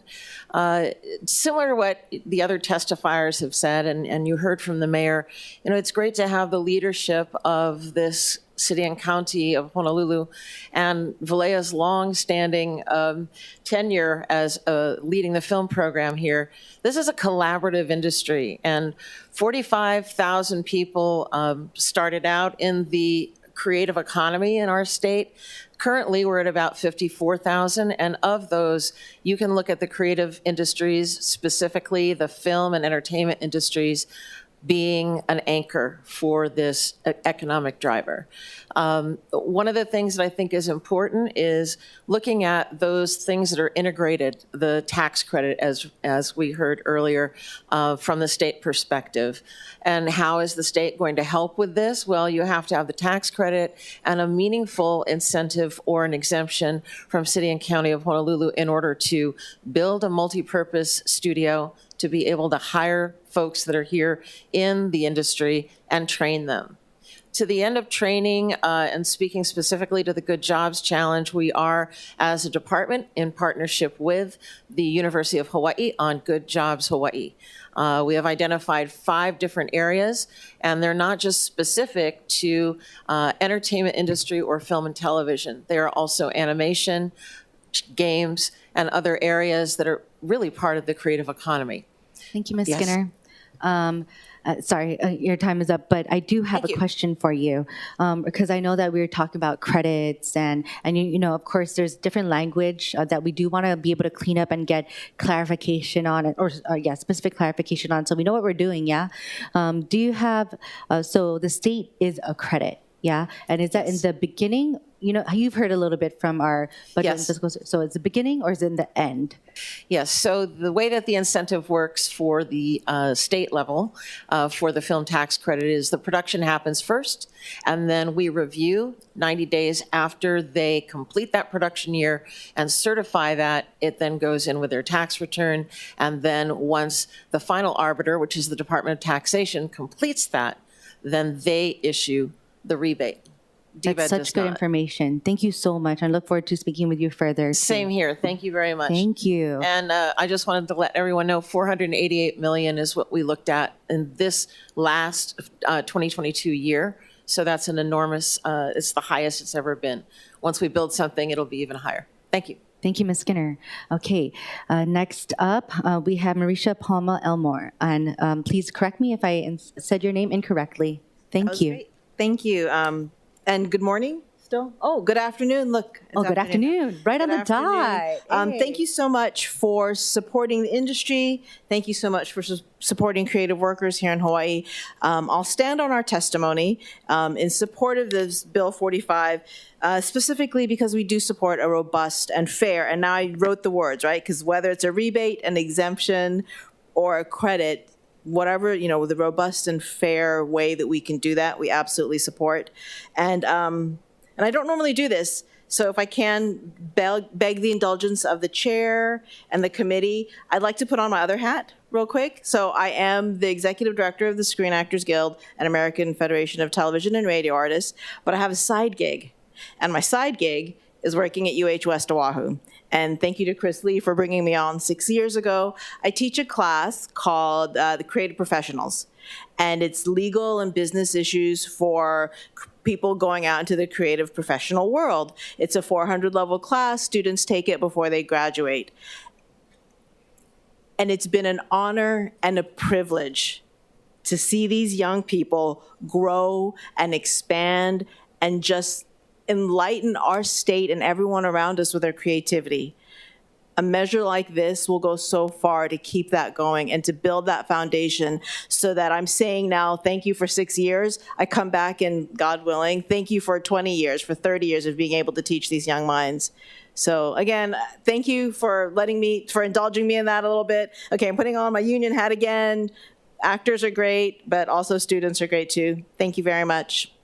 Thank you. And thank you for sharing about the, whether it be tax, or credit, rebate, or exemption. We'll definitely look into that to make sure, as you said, that it be fair and robust. Thank you.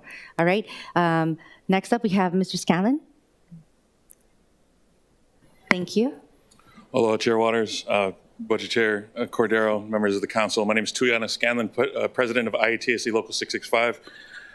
We represent the technicians in Hawaii's entertainment industry. The film TV industry creates hundreds of millions of dollars of economic activity for our state, and the vast majority of major productions film in the city and county of Honolulu. Productions generally travel here for our exterior locations. However, we lose out on a significant amount of work and economic activity because we lack adequate studio space that can be found in other production centers. This industry provides not only a living wage, but a thriving wage so that local families can continue to prosper in the place of their homeland, the place of their ancestors' birth. No bill will single-handedly address the need for adequate studio space. However, continuing discussion on this issue is a critical step forward in supporting this high-growth industry. Thank you for the opportunity to testify, and I'm available for questions. Thank you very much for your great testimony. Mr. Scanlon, I was wondering, because I know that Councilmember Toba asked a question, and I think it should go to either you or regarding, I think, you mentioned the thriving and living wage, and I know that other members mentioned keeping our local jobs here. How do you say that? IATSE? Yeah. International Alliance of Theatrical Stage Employees. Yeah, So how do we all ensure things that it does stay local, yeah? How do we ensure that it like stays that, local? yeah. So most of these major production companies that come through are signatory to our collective bargaining agreements. They're compelled to hire within the IA. In times past, many years ago, we weren't really seen as very highly skilled or highly technical. And we're sort of like bodies that were thrown at a problem. And nowadays, because of the relationships we've built, the training programs that we've instituted, we are considered a highly trained and qualified source of technical labor. So we have push-button ready industry-specific training programs that are not only funded by our Internationals Training Trust Fund, but also our Locals Training Trust Fund. These training courses range everything from film and television to convention work to live events and stagecraft. And some of these certifications are nationally recognized, other ones are globally recognized. So that's one of the ways that we do that is through training. Understood. Thank you very much for your response. Okay, members, any questions? Okay, thank you very much. We really appreciate you for being here. Okay, wait, do you have anyone else? No, okay. With that, is there anyone else in person that wishes to testify here in the council chambers?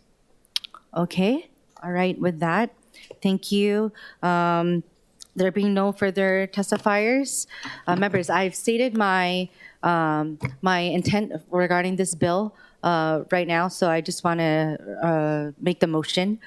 So the chair recommends that action on Bill 45, 2021, City 1, be postponed to a date and time to be determined by the chair.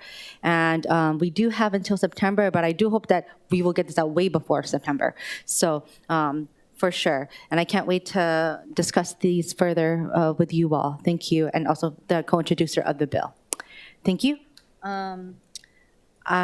So let's see. I didn't. Okay, sorry. I would like to reiterate that the chair recommends that action on Bill 45, 2021 be postponed to a date and time to be determined by the chair. Any discussion? Oh, wait. Where's Augie? Okay, well, I don't know. Any objections? Any reservations? Hearing none, so ordered. Okay, moving forward.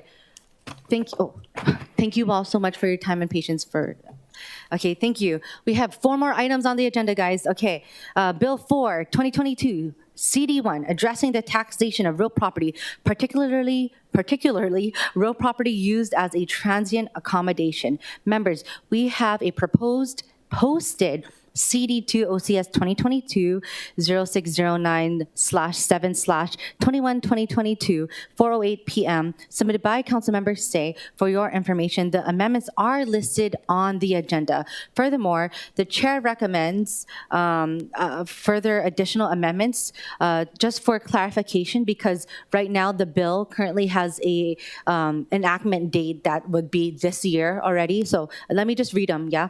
On page 15, it deletes subsection I, which establishes the 2 tiers for the bed and breakfast home class. Also on that page, it renames J to I, and it to increase the amount of 2 tiers for the transient vacation unit class in subdivisions, J1 and J2 from 600 to 800,000. So 600 to 800,000, that's page 15. Okay, and then amends the effective date. This is the one, effective date, July 1, 2023 to July 1, 2024. Once again, July 1, 2023 to July 1, 2024. And it updates technical wise to the bill to reflect that the bill is amending the revised ordinances of Honolulu 2021 instead of the revised ordinances of Honolulu 1990. So since we updated it last year, we need to amend that in this bill as well. Also, it makes miscellaneous technical and non-substantive amendments. So once again, it's really technical. But with that, from the administration, we have our BFS Director, Andy Cobano.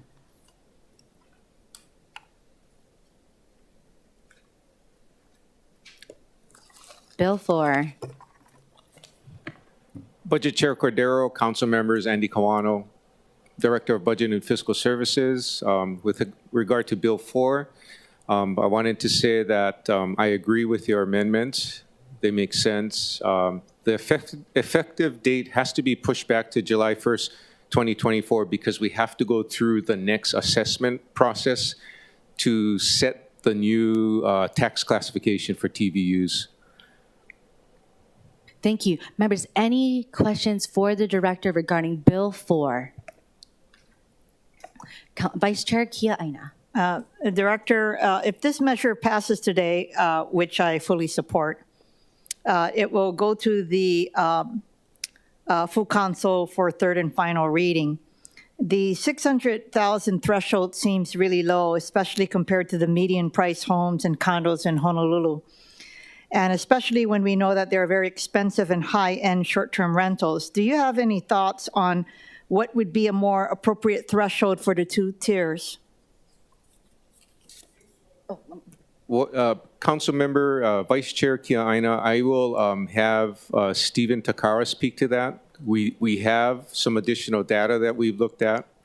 My recollection was the 600,000 threshold was determined half a year ago based on the information that Real Property Assessment knew about the nooks, okay, of which a lot were smaller apartment-type dwellings. I think with some registrations we have on short-term rentals, we have new data that was looked at and considered that we're still refining. So I'll call on our administrator to share some thoughts on that. Administrator Takara, thank you. Hi, good afternoon. Yeah, so I sorry, I was out for a little bit, but I think the question is the threshold amount? Yes. And what is it now, or what we're recommending? If you, my first reaction is it might be too low. And my question to you are, what are your thoughts on that? And if you think that there should be an increase of that threshold? Yeah, we believe so. The data that we're looking at now kind of reflect or supports a $800,000 threshold. That is based upon limited registrants and current activity and the values.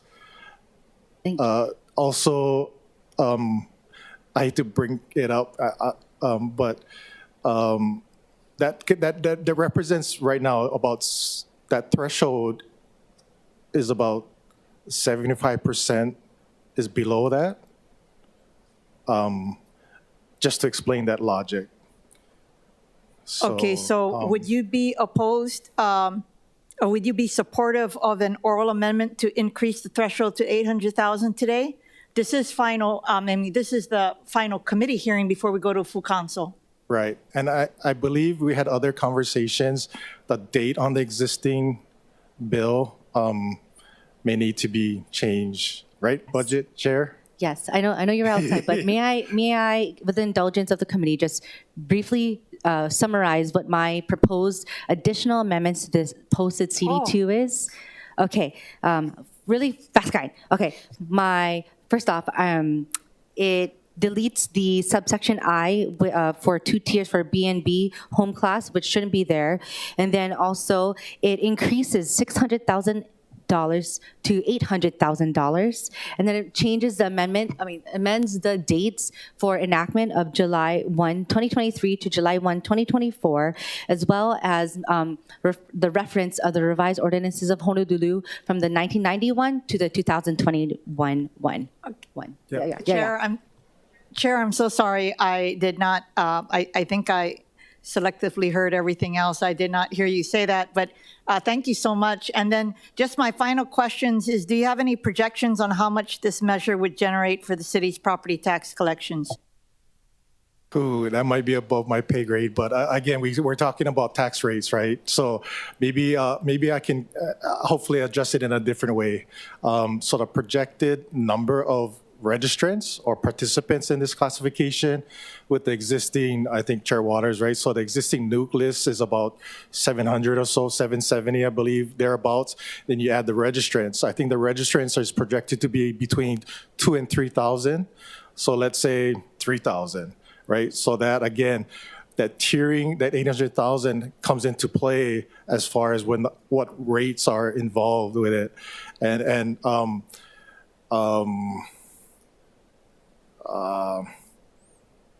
yeah, maybe I should stop there. Because there's other things that are in play, I guess, is what I think maybe in consideration when rates are established is that they're already paying registration fees and they're going to pay TAT. So is it harmful for the tax rates to be just solely independent of those factors? And then would it be discouraging to legal registrants, right? So if you make it too punitive or too high, are people still gonna, or property owners not gonna register and stay in the shadows? And I don't think that's what we want. So hopefully that simplifies it or brings things up to the table without complicating it, if that helps. Thank you. Okay, members, any other questions? Vice Chair Wire. Thank you. Thank you, Chair. And maybe first, just to clarify, Chair, the amendment. So you mentioned the bed and breakfast was getting removed, or both of them are going to be? The reference to B&B in subsection I removed. Excuse me, can I interject? So yeah. I believe, if I recall correctly, when Bill 4 first originated, or as the discussions and the stakeholders expressed their testimonies, the tiering idea was centered around TVU properties, not necessarily B&Bs. So that current CD2I refers to tiering the B&B class. B&B class is less than 100 at this point. From my data recollection, I could be wrong, but these properties are at the higher end. So in other words, to establish a tiering for less than 100 parcels of higher end may be a moot effort. Appreciate that. Yeah. Okay, so then we'll just be looking at the TVUs for the purposes of this bill. That's my desire. Perfect. So in coming back, just so I can understand a little bit better, agree that the 600,000 seemed a little low, so glad to see that it's going to be coming up. So can you just walk us through, you mentioned something about 75% are below. Are you referring to the $800,000 when you said 70? Right. So if the population, the data that we have is very limited data. But as of right now, I'm recommending, or we're recommending, $800,000 threshold, because that indicates. So in other words, one could suggest that 75% is subject to the lower tier rate, and then 75% is subject to the higher tier 2 rate, right? So if the idea is to have these properties or the TVU properties 75%, I mean, again, I don't know what the logic, but I'm just suggesting that 75% seems to be a happy medium versus 50% or 80%. And I kind of defer into you, but that's the current logic that supports the 800,000. Am I making sense? Or am I talking too much? No, not at all. Sounds like you're saying a lot of this has policy answers, right? For the council to work through. So just trying to wrap my mind around it. So because you mentioned it's limited activity and values went into the analysis. Can you tell me a little bit more about that? Right, because the existing TVUs, right, is part of the equation at 770 or so. That was part of the 600,000. But now that we have registrants, that was kind of part of the equation at this point. But the thing is that when you take a closer look at the examination of the data, we have a mixed values, meaning that there's communities or neighborhoods that have high end values, then you have properties that have the lower end. And so when we look at this data, it's not uniform, meaning that it doesn't just project out. So you get pockets of, $300,000, $400,000, $500,000 units, and then you get pockets of $600,000, $800,000, and you get pockets in the $1.2 to $3 million properties. So, where does that go? So we're just suggesting it. I mean, to open a can of worms too, we could revisit this, but again, the rates will play into the consideration, right? So in other words, if tier 1 is close to tier 2, the difference is nominal. But if tier 1 is, let's say, I don't know, significantly different than tier 2, then it becomes a factor, right? Of course. Yeah, I mean, seems reasonable as you walk through it, because I know folks were concerned with how low it was just when they look at like the median home of a price, right? That's well over $1 million now. Right. That immediately, I'm sorry to interrupt, but immediately they would turn it to tier 2, right? Yeah. Right. So I think that's was the logic behind our office anyway, as far as 75% and whatnot. And then again, rates, like anything else in what we do, the rates is part C or B of the equation. Yeah. Yeah. Yeah, and then this is actually 800 is actually, I'd say, probably above, right, that median for if we're just pulling out the TVUs. Yeah, and maybe I'm looking at some of the potential testifiers. They may chime in as well. Yeah, so I'll be listening to their testimony too. But appreciate you laying out, the analysis for this. Sure. Yeah, thank you, Chair. Thank you. Okay, members, any questions before we move on to testifiers?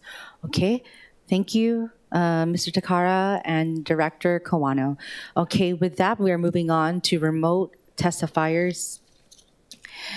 We have Mr. Nightingale, and then we'll go with Ms. Paulin and then Ms. Yao. So first up, we have Mr. Nightingale. Dear Committee Chair Cordero, Vice Committee Chair Wire, and distinguished council members, I am Paul Nachtigal, a Kama'aina resident of Oahu, owner of a resort condominium in Kailua West, Kuilima West, and I'm here to support amending Bill 4 with CD2. Given Chair Waters' earlier comments, I would respectfully remind folks that property taxes are paid by the owners. They are not like the combined 18% GET, TAT, and OTAT passed along to visiting renters. Unfortunately, Ordinance 22007 placed legal resort short-term rentals into the hotel and resort category of property taxation. The 13.9% per assessed $1,000 is too high for simple condominium owners that legally rent in resort areas. Short-term rentals cannot produce revenue the way hotels can. It is reasonable to carve out a lower tax for legal resort rentals. Bill 4 allows that possibility for that to happen, and I thank you. Ordinance 22007 caused property taxes assessments to increase. In many cases, property tax assessment doubled, and the quadrupling of property tax from 3.5 to 13.9 property taxes will now increase eightfold. Mr. Nightingale, may I please have you summarize? Yes. Unfair high property taxes drive resort rentals out of business, do not raise the price of local housing in residential neighborhoods, and short-term rentals are not a problem, and they deserve your kokua. Thank you for this opportunity. Thank you very much. Next up, we have Ms. Paulin, Ms. Yao, and Mr. Gurovich. Once again, Ms. Paulin, Ms. Yao, and Mr. Gurovich. Okay, go ahead, Jill. Yes. Let's see, I just unmuted, but they muted me back. Can you hear me? We can hear you perfectly, loud and clear. Okay, great. Thank you so much. My name is Jill Paulin, and I'm testifying on behalf of the Friends of Kuilima, and we support Bill 4, CD2, and we support the idea of raising the threshold. We think the $800,000 is still too low. We met with many of you last year, and we had very detailed data that supported a $1.1 million average value of the TVUs and nukes based on the properties themselves, and that was based on 2021 data. So I think, as I understand, Mr. Takara, their calculation was a little bit different, but we would suggest using an average, and we would be fine with using the 2021 average. We think it's conservative because values have really increased over the last year, as everybody knows.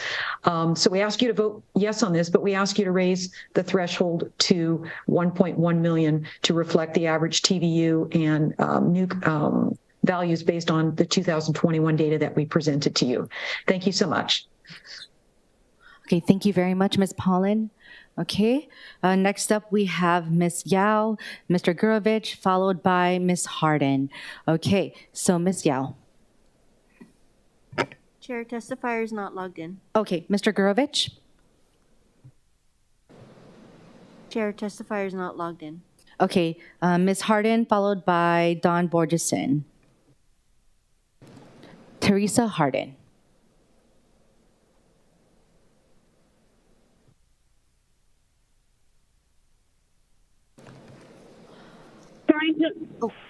Hi, this is Teresa Harden. Can you hear me? We can hear you perfectly. Please proceed.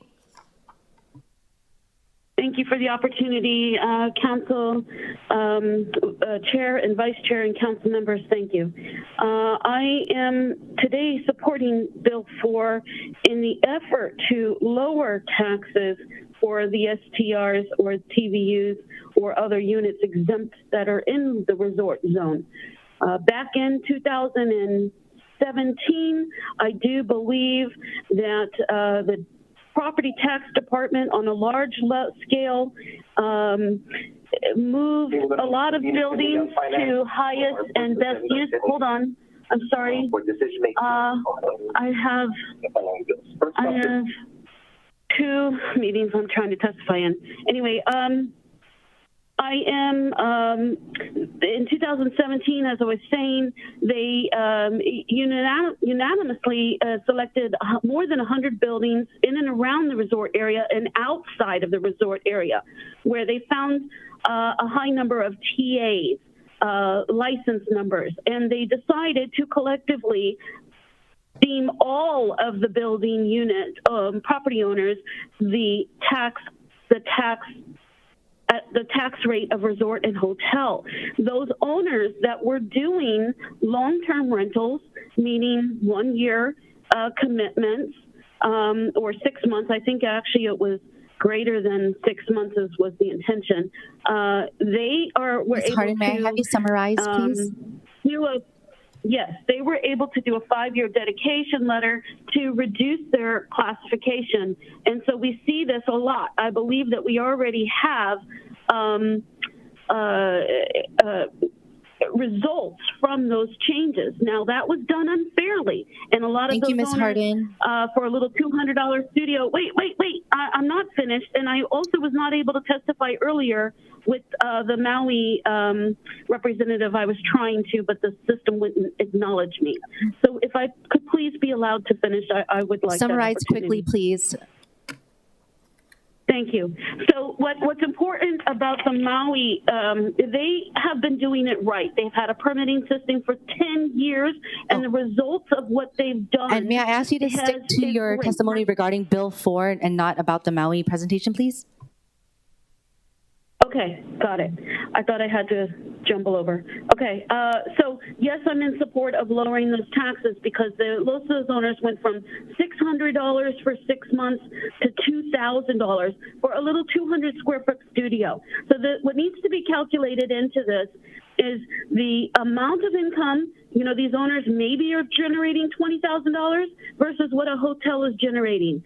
There's just 2 different scales, and the homeowners need these short-term rental owners should be taxed at a lesser amount than what the hotels, just based on the rental allocations and the revenue streams that the hotels generate that these owners don't.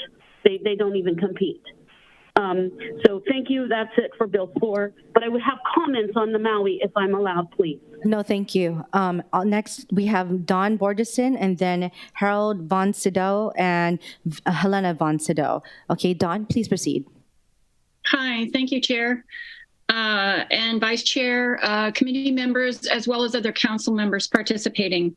I am Dawn Borgeson, and I am the chair of Friends of Kuilima. Rather than rehash what a few of our other folks on our team have said, I will just reiterate that we are in support of Bill 4. We do appreciate having a separate category for TVUs. And as Jill had said, our analysis on the cohort that would be affected by this supported $1 million threshold as the median value based on 21 property values. We would respectfully ask that the committee please consider this prior to passage back to the full council. Also, I just wanted to say that in regards to what was said as far as what TVUs do, we do support the local economies. We do keep the jobs local. We do support living wages for individuals. Many of the properties, even though they're in resort areas, do hire all local. And the other thing I wanted to say, and I'll I'll end it, is that we're unique in that jumping the shark here on Bill 45, we do provide housing for those technical experts that would be in the film industry. That's one of the unique things about TVUs. And I appreciate the opportunity to testify. Thank you very much. Thank you very much, Ms. Borgeson. Next up, we have Harold Von Sydow, Helena Von Sydow, and then Karen. My name is Harold Von Sydow. Aloha, Chair Cordero and Budget Committee members. I support Bill 4 and Council Member Say's proposed CD2 to have 2 tiers for the new TVU classification. I ask that the threshold between the 2 tiers be raised to $1.1 million. The 2 tiers will allow more affordable units to accommodate marginal renters, displaced residents, traveling nurses, and others requiring temporary housing. It is estimated that 50% of the rooms in certain legal SDR buildings accommodate non-vacationers. This is an important component of the island's affordable housing needs. Many of the newly housed on our island rely on these week-to-week rentals to put a roof over their heads. Also suggest that, since Oahu have 50,000 hotel rooms, their property tax should then base on the property market value for each room plus the common areas. The potential market value is based on 5 to 8% of the net income of each room. This new property value method will help the city budget. Aloha. Thank you very much for your testimony, Mr. Sydow. Okay, next up, we have Helena Von Sydow, as well as Karen. And then we will have Michael Brandt and Ted Uefalas. So once again, Helena Von Sydow, Karen, and then Michael Brandt, and then Ted Uefalas. And I see Michelle. Michelle, well, I'll get you after Ted. Okay. Chair, testifier is not responding. Oh, okay. Okay, we'll go with Karen, then Michael Brandt, then Ted Uefalas, and then I see Michelle Yao. Okay. Karen, please proceed. And you're safe, yeah? You're not driving. I'm stopped. I pulled over. Thank you. Thank you. Please be safe. So, and that speaks to what I want to testify about. I heard about this 15 minutes ago. And it's not acceptable that we pass bills like this without notifying people that we're doing it. So I just heard about it. I stopped. I went out to my car. So I stopped working so I could come out to my car. It takes hours to testify against these things. And these bills really just seem like they're penalizing the residents of Oahu who has businesses in the vacation rental industry for the benefit of the hotels. I think Mr. Waters said earlier that that we're talking about 100 homes in one category and 700 in another. It just seems ridiculous that we're spending more taxpayer dollars. We already passed plenty of bills. We raised the taxes. It doesn't feel appropriate that we are singling out this class of, I don't even have a TVU. I just can't believe that we're still going after the people in the vacation rental that aren't hotels, and that we have to testify and spend hours testifying when we should be working. So I think that's all for me in this moment, because I don't actually know even what the version we're talking about today, because I literally found out about this 15 minutes ago. Karen, may I please have you state your last name as well? So I have it listed for the record, please. Oh, so hold on. Can we unmute Karen, please? Thank you. Sorry, I muted myself. So my first name is Karen. My last name is O'Mahony. Okay, got it. Oh, yes. I remember you. Okay, thank you, Karen. I appreciate that. Okay, next up we have Michael Brandt, Ted Uefalas, and then Michelle Yao. Oh, Michael, I'm sorry. I'm going to do remote first. Okay, and Ted Uefalas. Oh, sorry. I'm going to do Michelle Yao first, and then I'll go to in-person. Is that okay? Thanks. Okay, Michelle, please proceed. Oh, hi. Aloha. Aloha. This is Michelle. Dear Chair and members of Budget Committee, thank you so much for working so hard on coming up with a solution to help small business owners. I think we came a long way. I remember I participated when the bill was first introduced a year ago. So I saw that was a long journey. I really appreciate that all of the Budget Committee members, listen to us and then work with us to come up with different drafts. You know, it's a lot of work. I know you guys put into that. I really appreciate that. For that, I want to tell you guys thank you, and I support Bill 4. But I also echo what some of the earlier testifiers suggested, that if you folks could consider raising the threshold to 1.1 million for the two-tier system for the TVU tax rates. Additionally, I will humbly ask if the council would also look into the threshold of the residential A in light of the price increase and inflation, and raise the threshold to 1.3 million. Mahalo. Thank you. We're not taking up residential A, but thank you for that comment. Next up, hold on. Is there anyone else who wishes to testify that are remote testifiers? Okay, seeing none. Members, we are moving on to in-person testimony. First up, we have Michael Brandt, and then followed by Ted Uefalas, and yes, Michael Brandt. Please proceed to the podium and state your name. Thank you. Hello, Michael Brandt, in favor of Bill 4. We need some relief. We need some help. The burdens on small independent operators like myself are really getting enormous.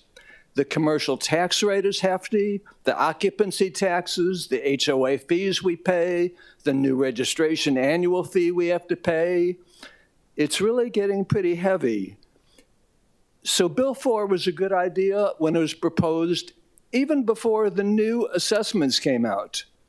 The new enormous real property assessments, which I'm sure you have all been hearing about from your constituents, because they've just gone up. I saw a figure, well, the average for Waikiki is 15%.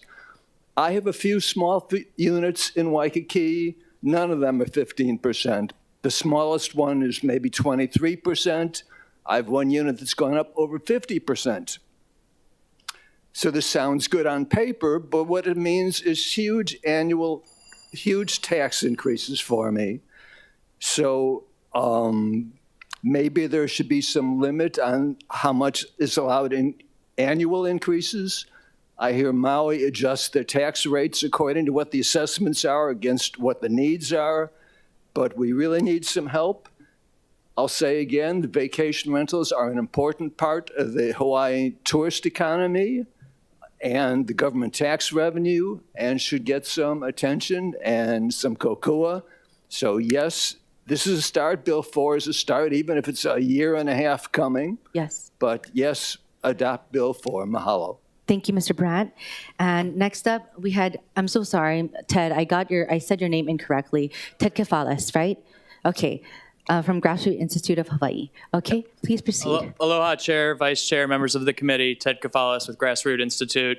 I just wanted to touch on, a lot of others have already mentioned the kind of heartburn with the 600,000 threshold, and we appreciate the movement to at least increase that to 800, but we would like to also see that increase to $1 million. We also appreciate the amendment to get rid of the tiers for the B&Bs, so thank you for that. I believe it was Michelle earlier mentioned about residential A classifications, and I know that a lot of the conversation has been on transient rentals today, but we would just like for you all to consider taking the opportunity as we define these and create different classifications to potentially raise that threshold above $1 million.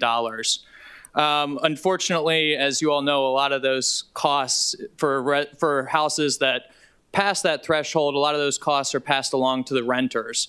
And so it just increases the cost of living, increase the cost of housing. So we appreciate your consideration today. Mahalo. Thank you, and thank you for your patience and being here, you and both Mr. Brandt. Okay, with that, is there anyone else that wishes to testify in person? Okay. Members, we are in discussion regarding Bill 4 and the proposed CD2 and further amendments thereafter as well. Vice Chair Kia Aina. Thank you, Chair, and thank you for your leadership on this issue, especially providing the increase. Just for those who made comments about questioning why we're doing this bill, it's about tax equity. As a result of these bills, TVUs and B&Bs without nooks will be without nooks in the resort areas will be paying lower property taxes than they are currently paying. And with regard to TVUs and B&Bs with nooks, they will be paying higher property taxes because they are currently classified for their underlying zoning, including residential. So this is absolutely what the City Council should be doing, providing tax parity for those, many who are testifying today for tax relief, as well as ensuring that those who are underpaying their taxes will be paying a higher amount. So I just wanted to say thank you for moving this bill for final passage. Thank you. Thank you for moving this bill for final passage. Thank you. Members, we are still in discussion. Any comments? Okay, Councilmember Say. Madam Chair, I can sympathize with everyone who's in the resort designated areas who do have B&Bs and short-term vacation rentals. But the question I would pose to myself this afternoon was simply put, a lot of times these individuals may not be local private owners. They may be outside having a property manager maintain their properties as a B&B or a short-term vacation rental. And for me at this time, it's hard. It's a draft that was submitted for this particular committee to hear. But I was also concerned about what Ted just stated for the record. Until we get a better grasp of what the final assessments in regards to the not the rate, but the evaluation of our homes throughout the county of Oahu, I wouldn't like to move forward with a increase at this point, but let's have a discussion in regards to what is the final valuation or amount as far as dollars of this real property tax assessment that has occurred. Then, thank you, Mr. Kafalas. This is what, excuse me, Madam Chair. I just wanted to respond to his question. From then, we can all find out what is the fiscal impact to this council in regards to the total 4-year contract of collective bargaining, as far as determining how much can we set aside for these type of legislation. Last year, there was other legislation increasing the homeowner's exemption. Maybe this should be part of the package rather than a commercial activity such as a B&B and a transient vacation rental. That's the priority of this zoning committee that has to make that decision. But let's be slow in going through this process. I don't know what the fiscal impact will be from 600,000 to 800,000, but can we have some fiscal notes on it? And that's the concern I have. Are you going to ask BFS as well? Okay, or- Mr. Takaro? Yes, we can make some fiscal impact of scenarios, but that will be based upon the registrants, right? So, the previous meetings we've had was based upon the existing non-conforming use certificate list, NCUs, yes. right? So I think that's what we're waiting for or anticipating the registrant roster, so to speak. And along with that, we would get the assessments. So right now, I guess based upon the unofficial registrants is what we kind of base it upon. So if we can tie in, and bear with me, council members, say, I think, are we suggesting we actually put some rates in there associated with the values and then kind of play around with that? Is that what we're suggesting at this point? I'm not suggesting anything. I just want to know from BFS what has been the fiscal impact of our 4-year contract. Oh, And that is going to be a big, hit, because on top of that, I think the budget chair recognizes that the past 2 years, what have we done in regards to warm bodies? We've funded warm bodies with federal monies on top of real property tax monies. And to go through that transition, yes. Council members say the aggregate impact projected through 2025 is at approximately $320 million for salaries and fringes. And can you share with us what was last year's real property tax increase? So for 22 was kind of like a weird year because we were still going through settlements in fiscal year 2022. So a lot of the increases were put in 23, 24, and 25.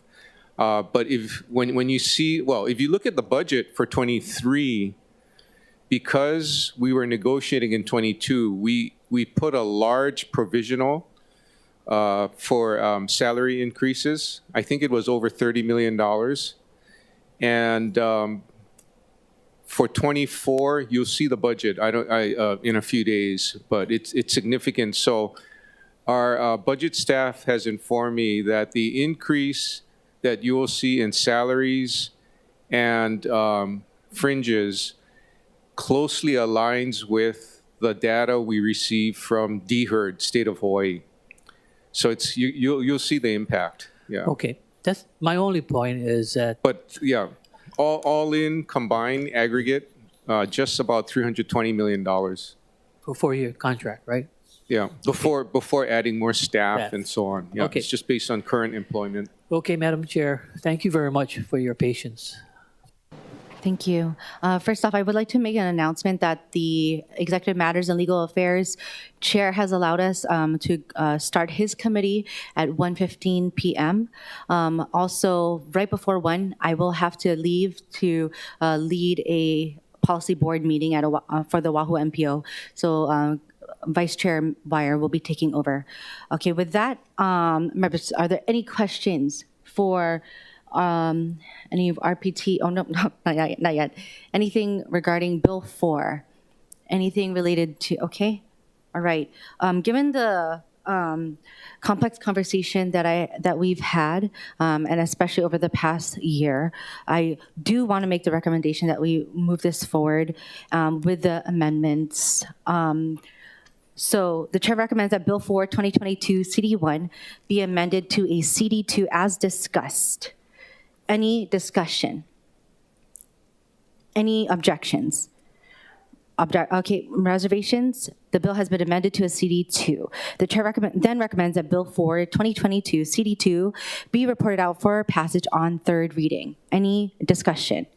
Any objections? Any reservations? Hearing none, so ordered.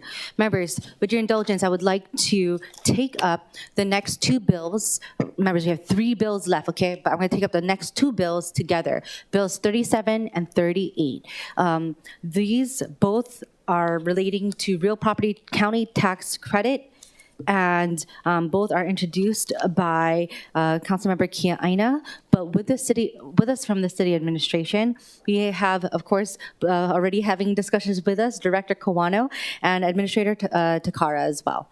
So if that's okay, Director and Mr. Takara, that we're able to discuss both. And also members, any questions for both bills? Any questions on both bills you may bring up during this discussion. Okay, please proceed, and you can differentiate between 37 and 38 as well. Okay, just very high level. Bill 37 includes an increase to the low income limit for the low income tax credit from $60,000 to $70,000, and the income limit would include, for purposes of the low-income tax credit, all title holders in a home, and the home has to have a homeowner's exemption. So it's a fixed increase to the cap. Bill 38 would include a variable increase based on the 80% AMI for the neighborhood for a two-person occupancy in a home with the homeowner's exemption. So the tricky part with that one from an implementation standpoint is that the income number or we just move Bill 37. Can I ask, do you believe that you will ever reach the stage where you will be able to implement what we have in Bill 38? Because that is the bill that the Oahu Real Property Tax Advisory Commission has recommended, as well as some of the testifiers today. So I guess, you know, it could fix more permanently this issue so that the amount would adjust with inflation. So do you believe BFS will ever be in a position to be able to efficiently implement Bill 38? That's my question. I think once we I think we're going to have to analyze the required staffing to properly implement it, because it's going to be different. It's going to take more time to assure that you know, we have the right number that we're using as the income, and then there's going to have to be more communication with the public so that they're aware of the fact that the income does vary. So would you be opposed to us moving both bills 38 and 37 and 38 out today, and then maybe revisit this dialogue at the next committee meeting? I think that would, I'm fine with that. Okay. Yeah, you know where I'm coming from, yes. Yes, I do know where you're coming from. And for all of those who are watching, again, these measures would provide relief to some of our neediest property taxpayers, those with lower incomes, especially our kupuna, because who are on a fixed income. And I introduced both options to facilitate a dialogue about what the best way to update the tax credit, which has not been updated since 2014.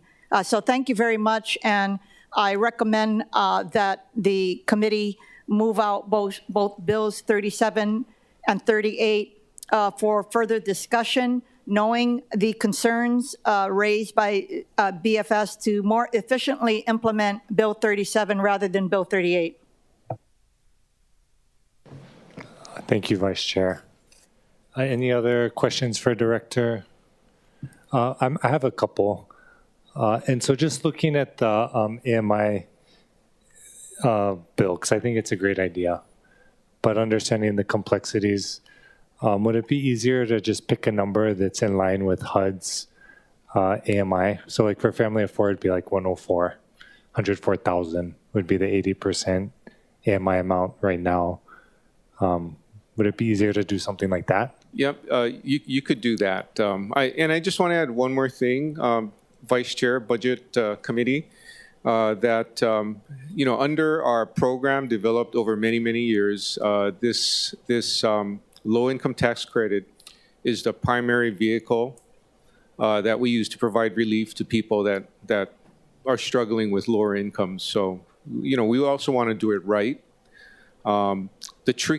The tricky part for both 37 and 38 is that to estimate the impact of how much the credit will be is difficult, because it's based on income, right? And that can vary year to year as well.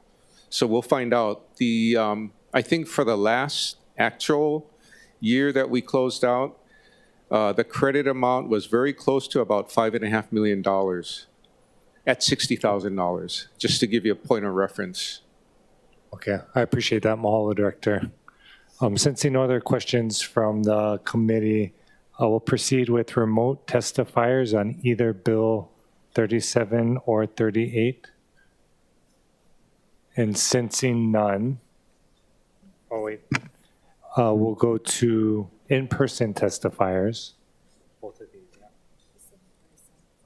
And I believe it's Mr. Kefalas, Ted, on both bills. So I guess that would be 2 minutes. I'll knock them out quick, Vice Chair. Aloha, Vice Chair, members of the committee. We think both of these bills are very good bills. We appreciate you guys taking them up. We do think that Bill 38 is the better bill, though, because in addition to providing relief, it does shift the limit from a set dollar amount to a percentage of the area median income.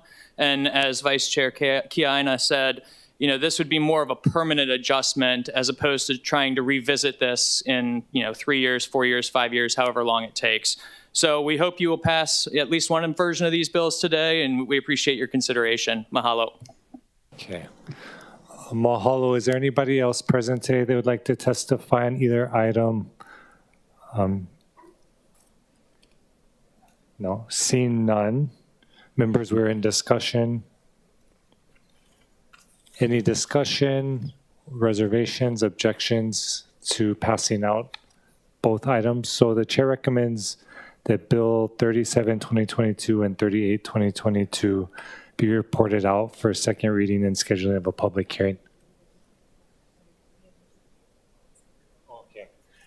Mahalo for our clerk and OCS attorney. We'll be voting separately. So chair recommends Bill 37 be reported out for second reading and scheduling of a public hearing. Any discussion, objections, any reservations? Sensing none, so ordered. And the chair also recommends that Bill 38 be reported out for second reading and scheduling of a public hearing. Any discussion, objections, reservations? Sensing none, so ordered. Okay. And just to respond to Councilmember Tyler Dos Santos, Tam will be, I guess, IMLA can start at 1:15. Yeah, so IMLA will be starting at 1:15 as mentioned previously by Councilmember Cordero. Moving to agenda item number 14, Bill 40, 2022, addressing the real property tax home exemption. I believe we have Director Kawano here. Director. Budget Vice Chair Wire, Andy Kawano, Director of Budget and Fiscal Services, honorable council members attending.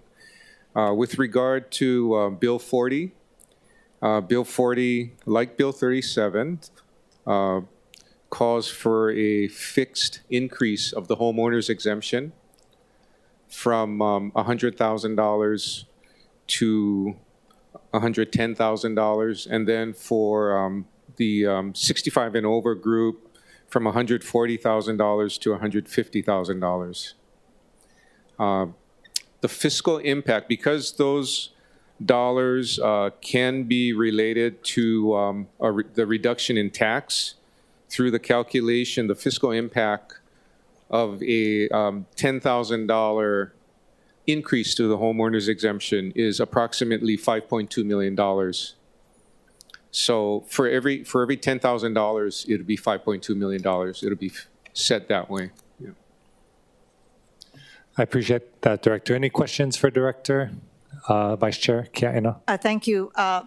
I introduced Bill 40 last year and continue to believe that we should update the city's home exemption to account for inflation and increasing property value costs to provide relief for residents who are impacted by high property tax liability, especially our lower income kupuna.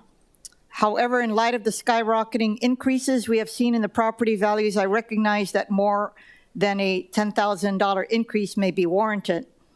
My first question then to the BFS director would be, in light of anticipated increased property tax collections and the county transient accommodations tax, do we anticipate a surplus over our anticipated expenses? And if so, how much? The answer is yes. You're going to find out in a couple days what it is when we turn in our budget, because we're going to have a line item and a legislative piece that calls that out. So you'll see what it is.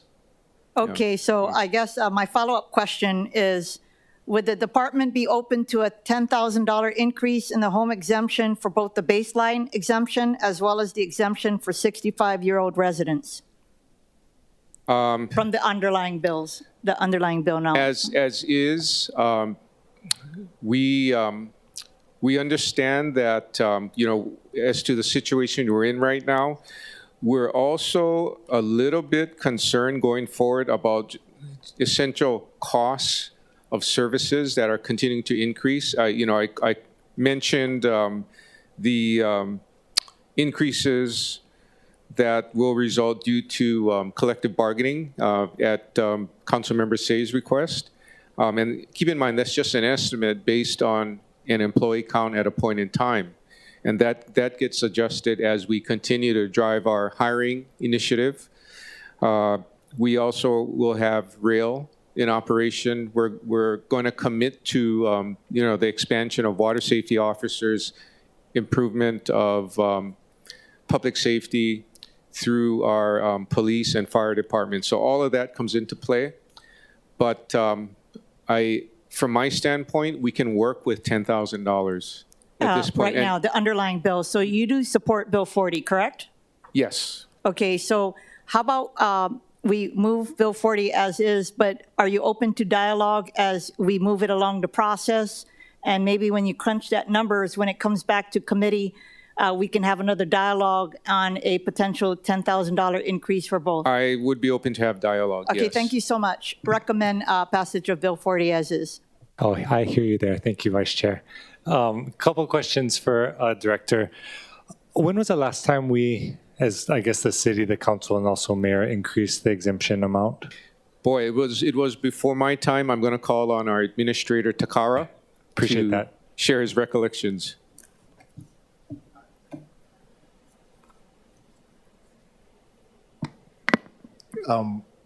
I don't have the exact year, but it wasn't too long ago. I think it's Bill 3. I want to say 2019, 2018, thereabouts. I mean, we can quickly look it up because that one went from the 80 to 100. Yeah. So, that sounds about right to me. So about 2019-ish. Yeah, you might have been hanging around, Yeah. right? Yeah. So Have property values ever gone down from year to year? The valuation, I'll say. I think historically, I recall one year it made real squash, real manini, but we can look it up. But that was a while ago. It's pretty robust market here because of the reasons we probably already know. But yeah, I don't know if I answered your question. I think No, it was spot on. I think essentially we're seeing a robust market. And just this past year, the valuations went up an average of 20% on North Shore, similar amounts across Oahu. That's the average, right? So that means some folks saw increases of 30% on their valuation. Yes. I'm sorry for interrupting. The average is lower than that. North Shore was among the higher neighborhoods. Yeah. So the average was about 12.4%. Yeah, understood. Yeah. So overall. Yeah, that was like 20% North Shore, 18% Ko'olaloa. Yeah, as a class, Res A was very high as well. Yeah. Yeah. But you're saying the average for Oahu was 12%. Overall, yeah, 12.4. Yeah. Yeah. Point taken. But just going from there, understanding that's a jump that just happened over the past year. Is that correct, Director? Or Yeah. Administrator, yeah. So that was our press release. Yeah. Right? So Zone 5 and 6 was the largest at 18 and 20%. Yeah. Yeah, your district, unfortunately, or you're right. Can I back up a little bit? I'm not sure. I just want to protect what I'm saying. Of course. Is that I'm not sure the direction of your previous question, but we don't know what values are going to be like. I just kind of isolated it to answer your questions. So and I apologize if I'm leading too much, but the question is what's going to happen for 24, right? Our assessment. So and just because I know we're short on time, and just to kind of direct.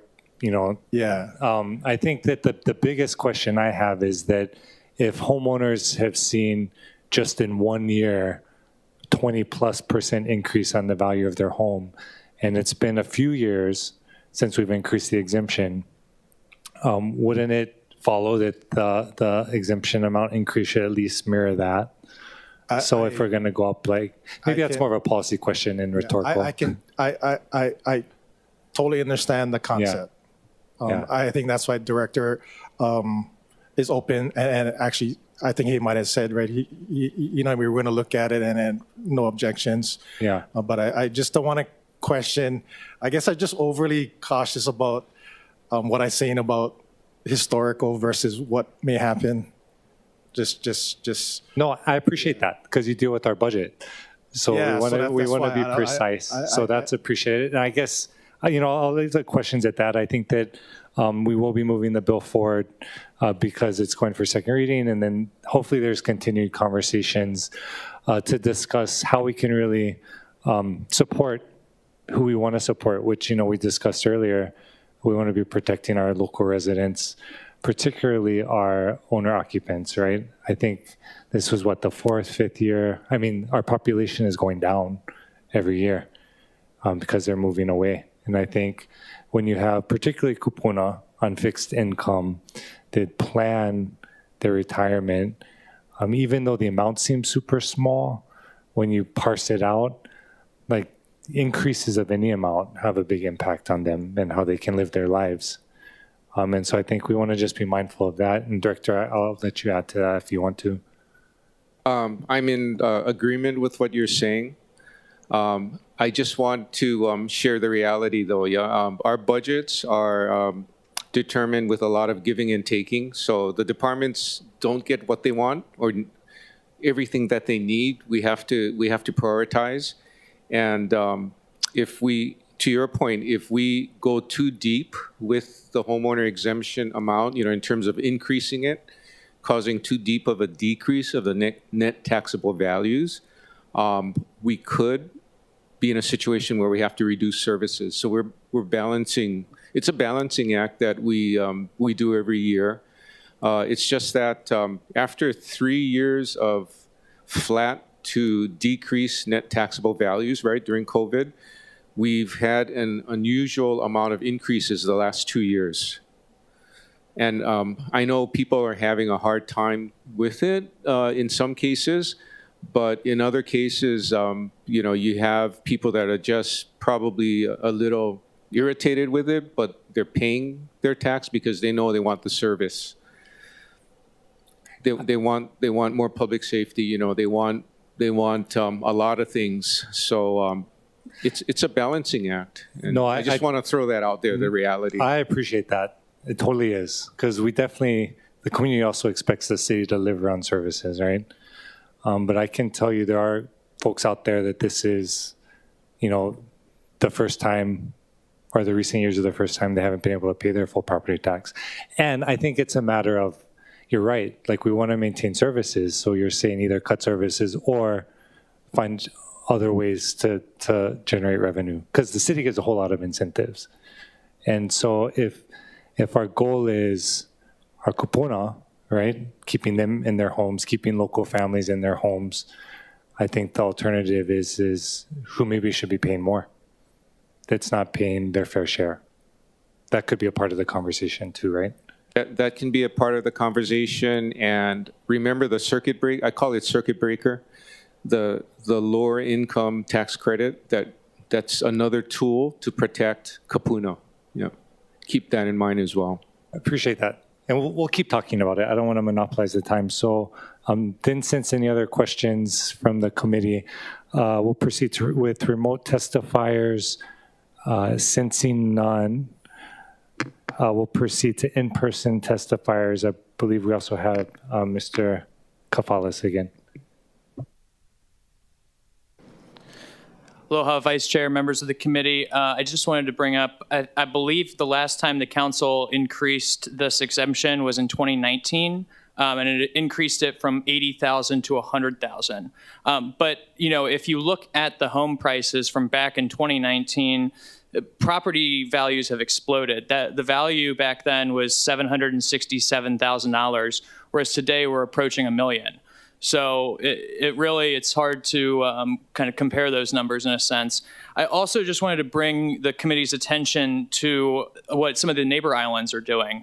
On Kauai, their homeowner exemption is $160,000, and on Maui, that number is $200,000. So we feel that there's opportunity to go a little bit more and increase that exemption more than $10,000. So we hope you guys will consider these changes, and we appreciate your time today. I appreciate that. For the record, could we just get your name again? Yeah. Sorry, Ted Kafalis with Grassroot Institute. Okay, mahalo. Any questions for the testifier? Sensing none. We're good. So Chair recommends that Bill 40, 2022 be reported out for second reading and scheduling of a public hearing. Any discussion, objections, any reservations? Hearing none, so ordered. And committee, that completes today's hearing. Mahalo, meeting adjourned.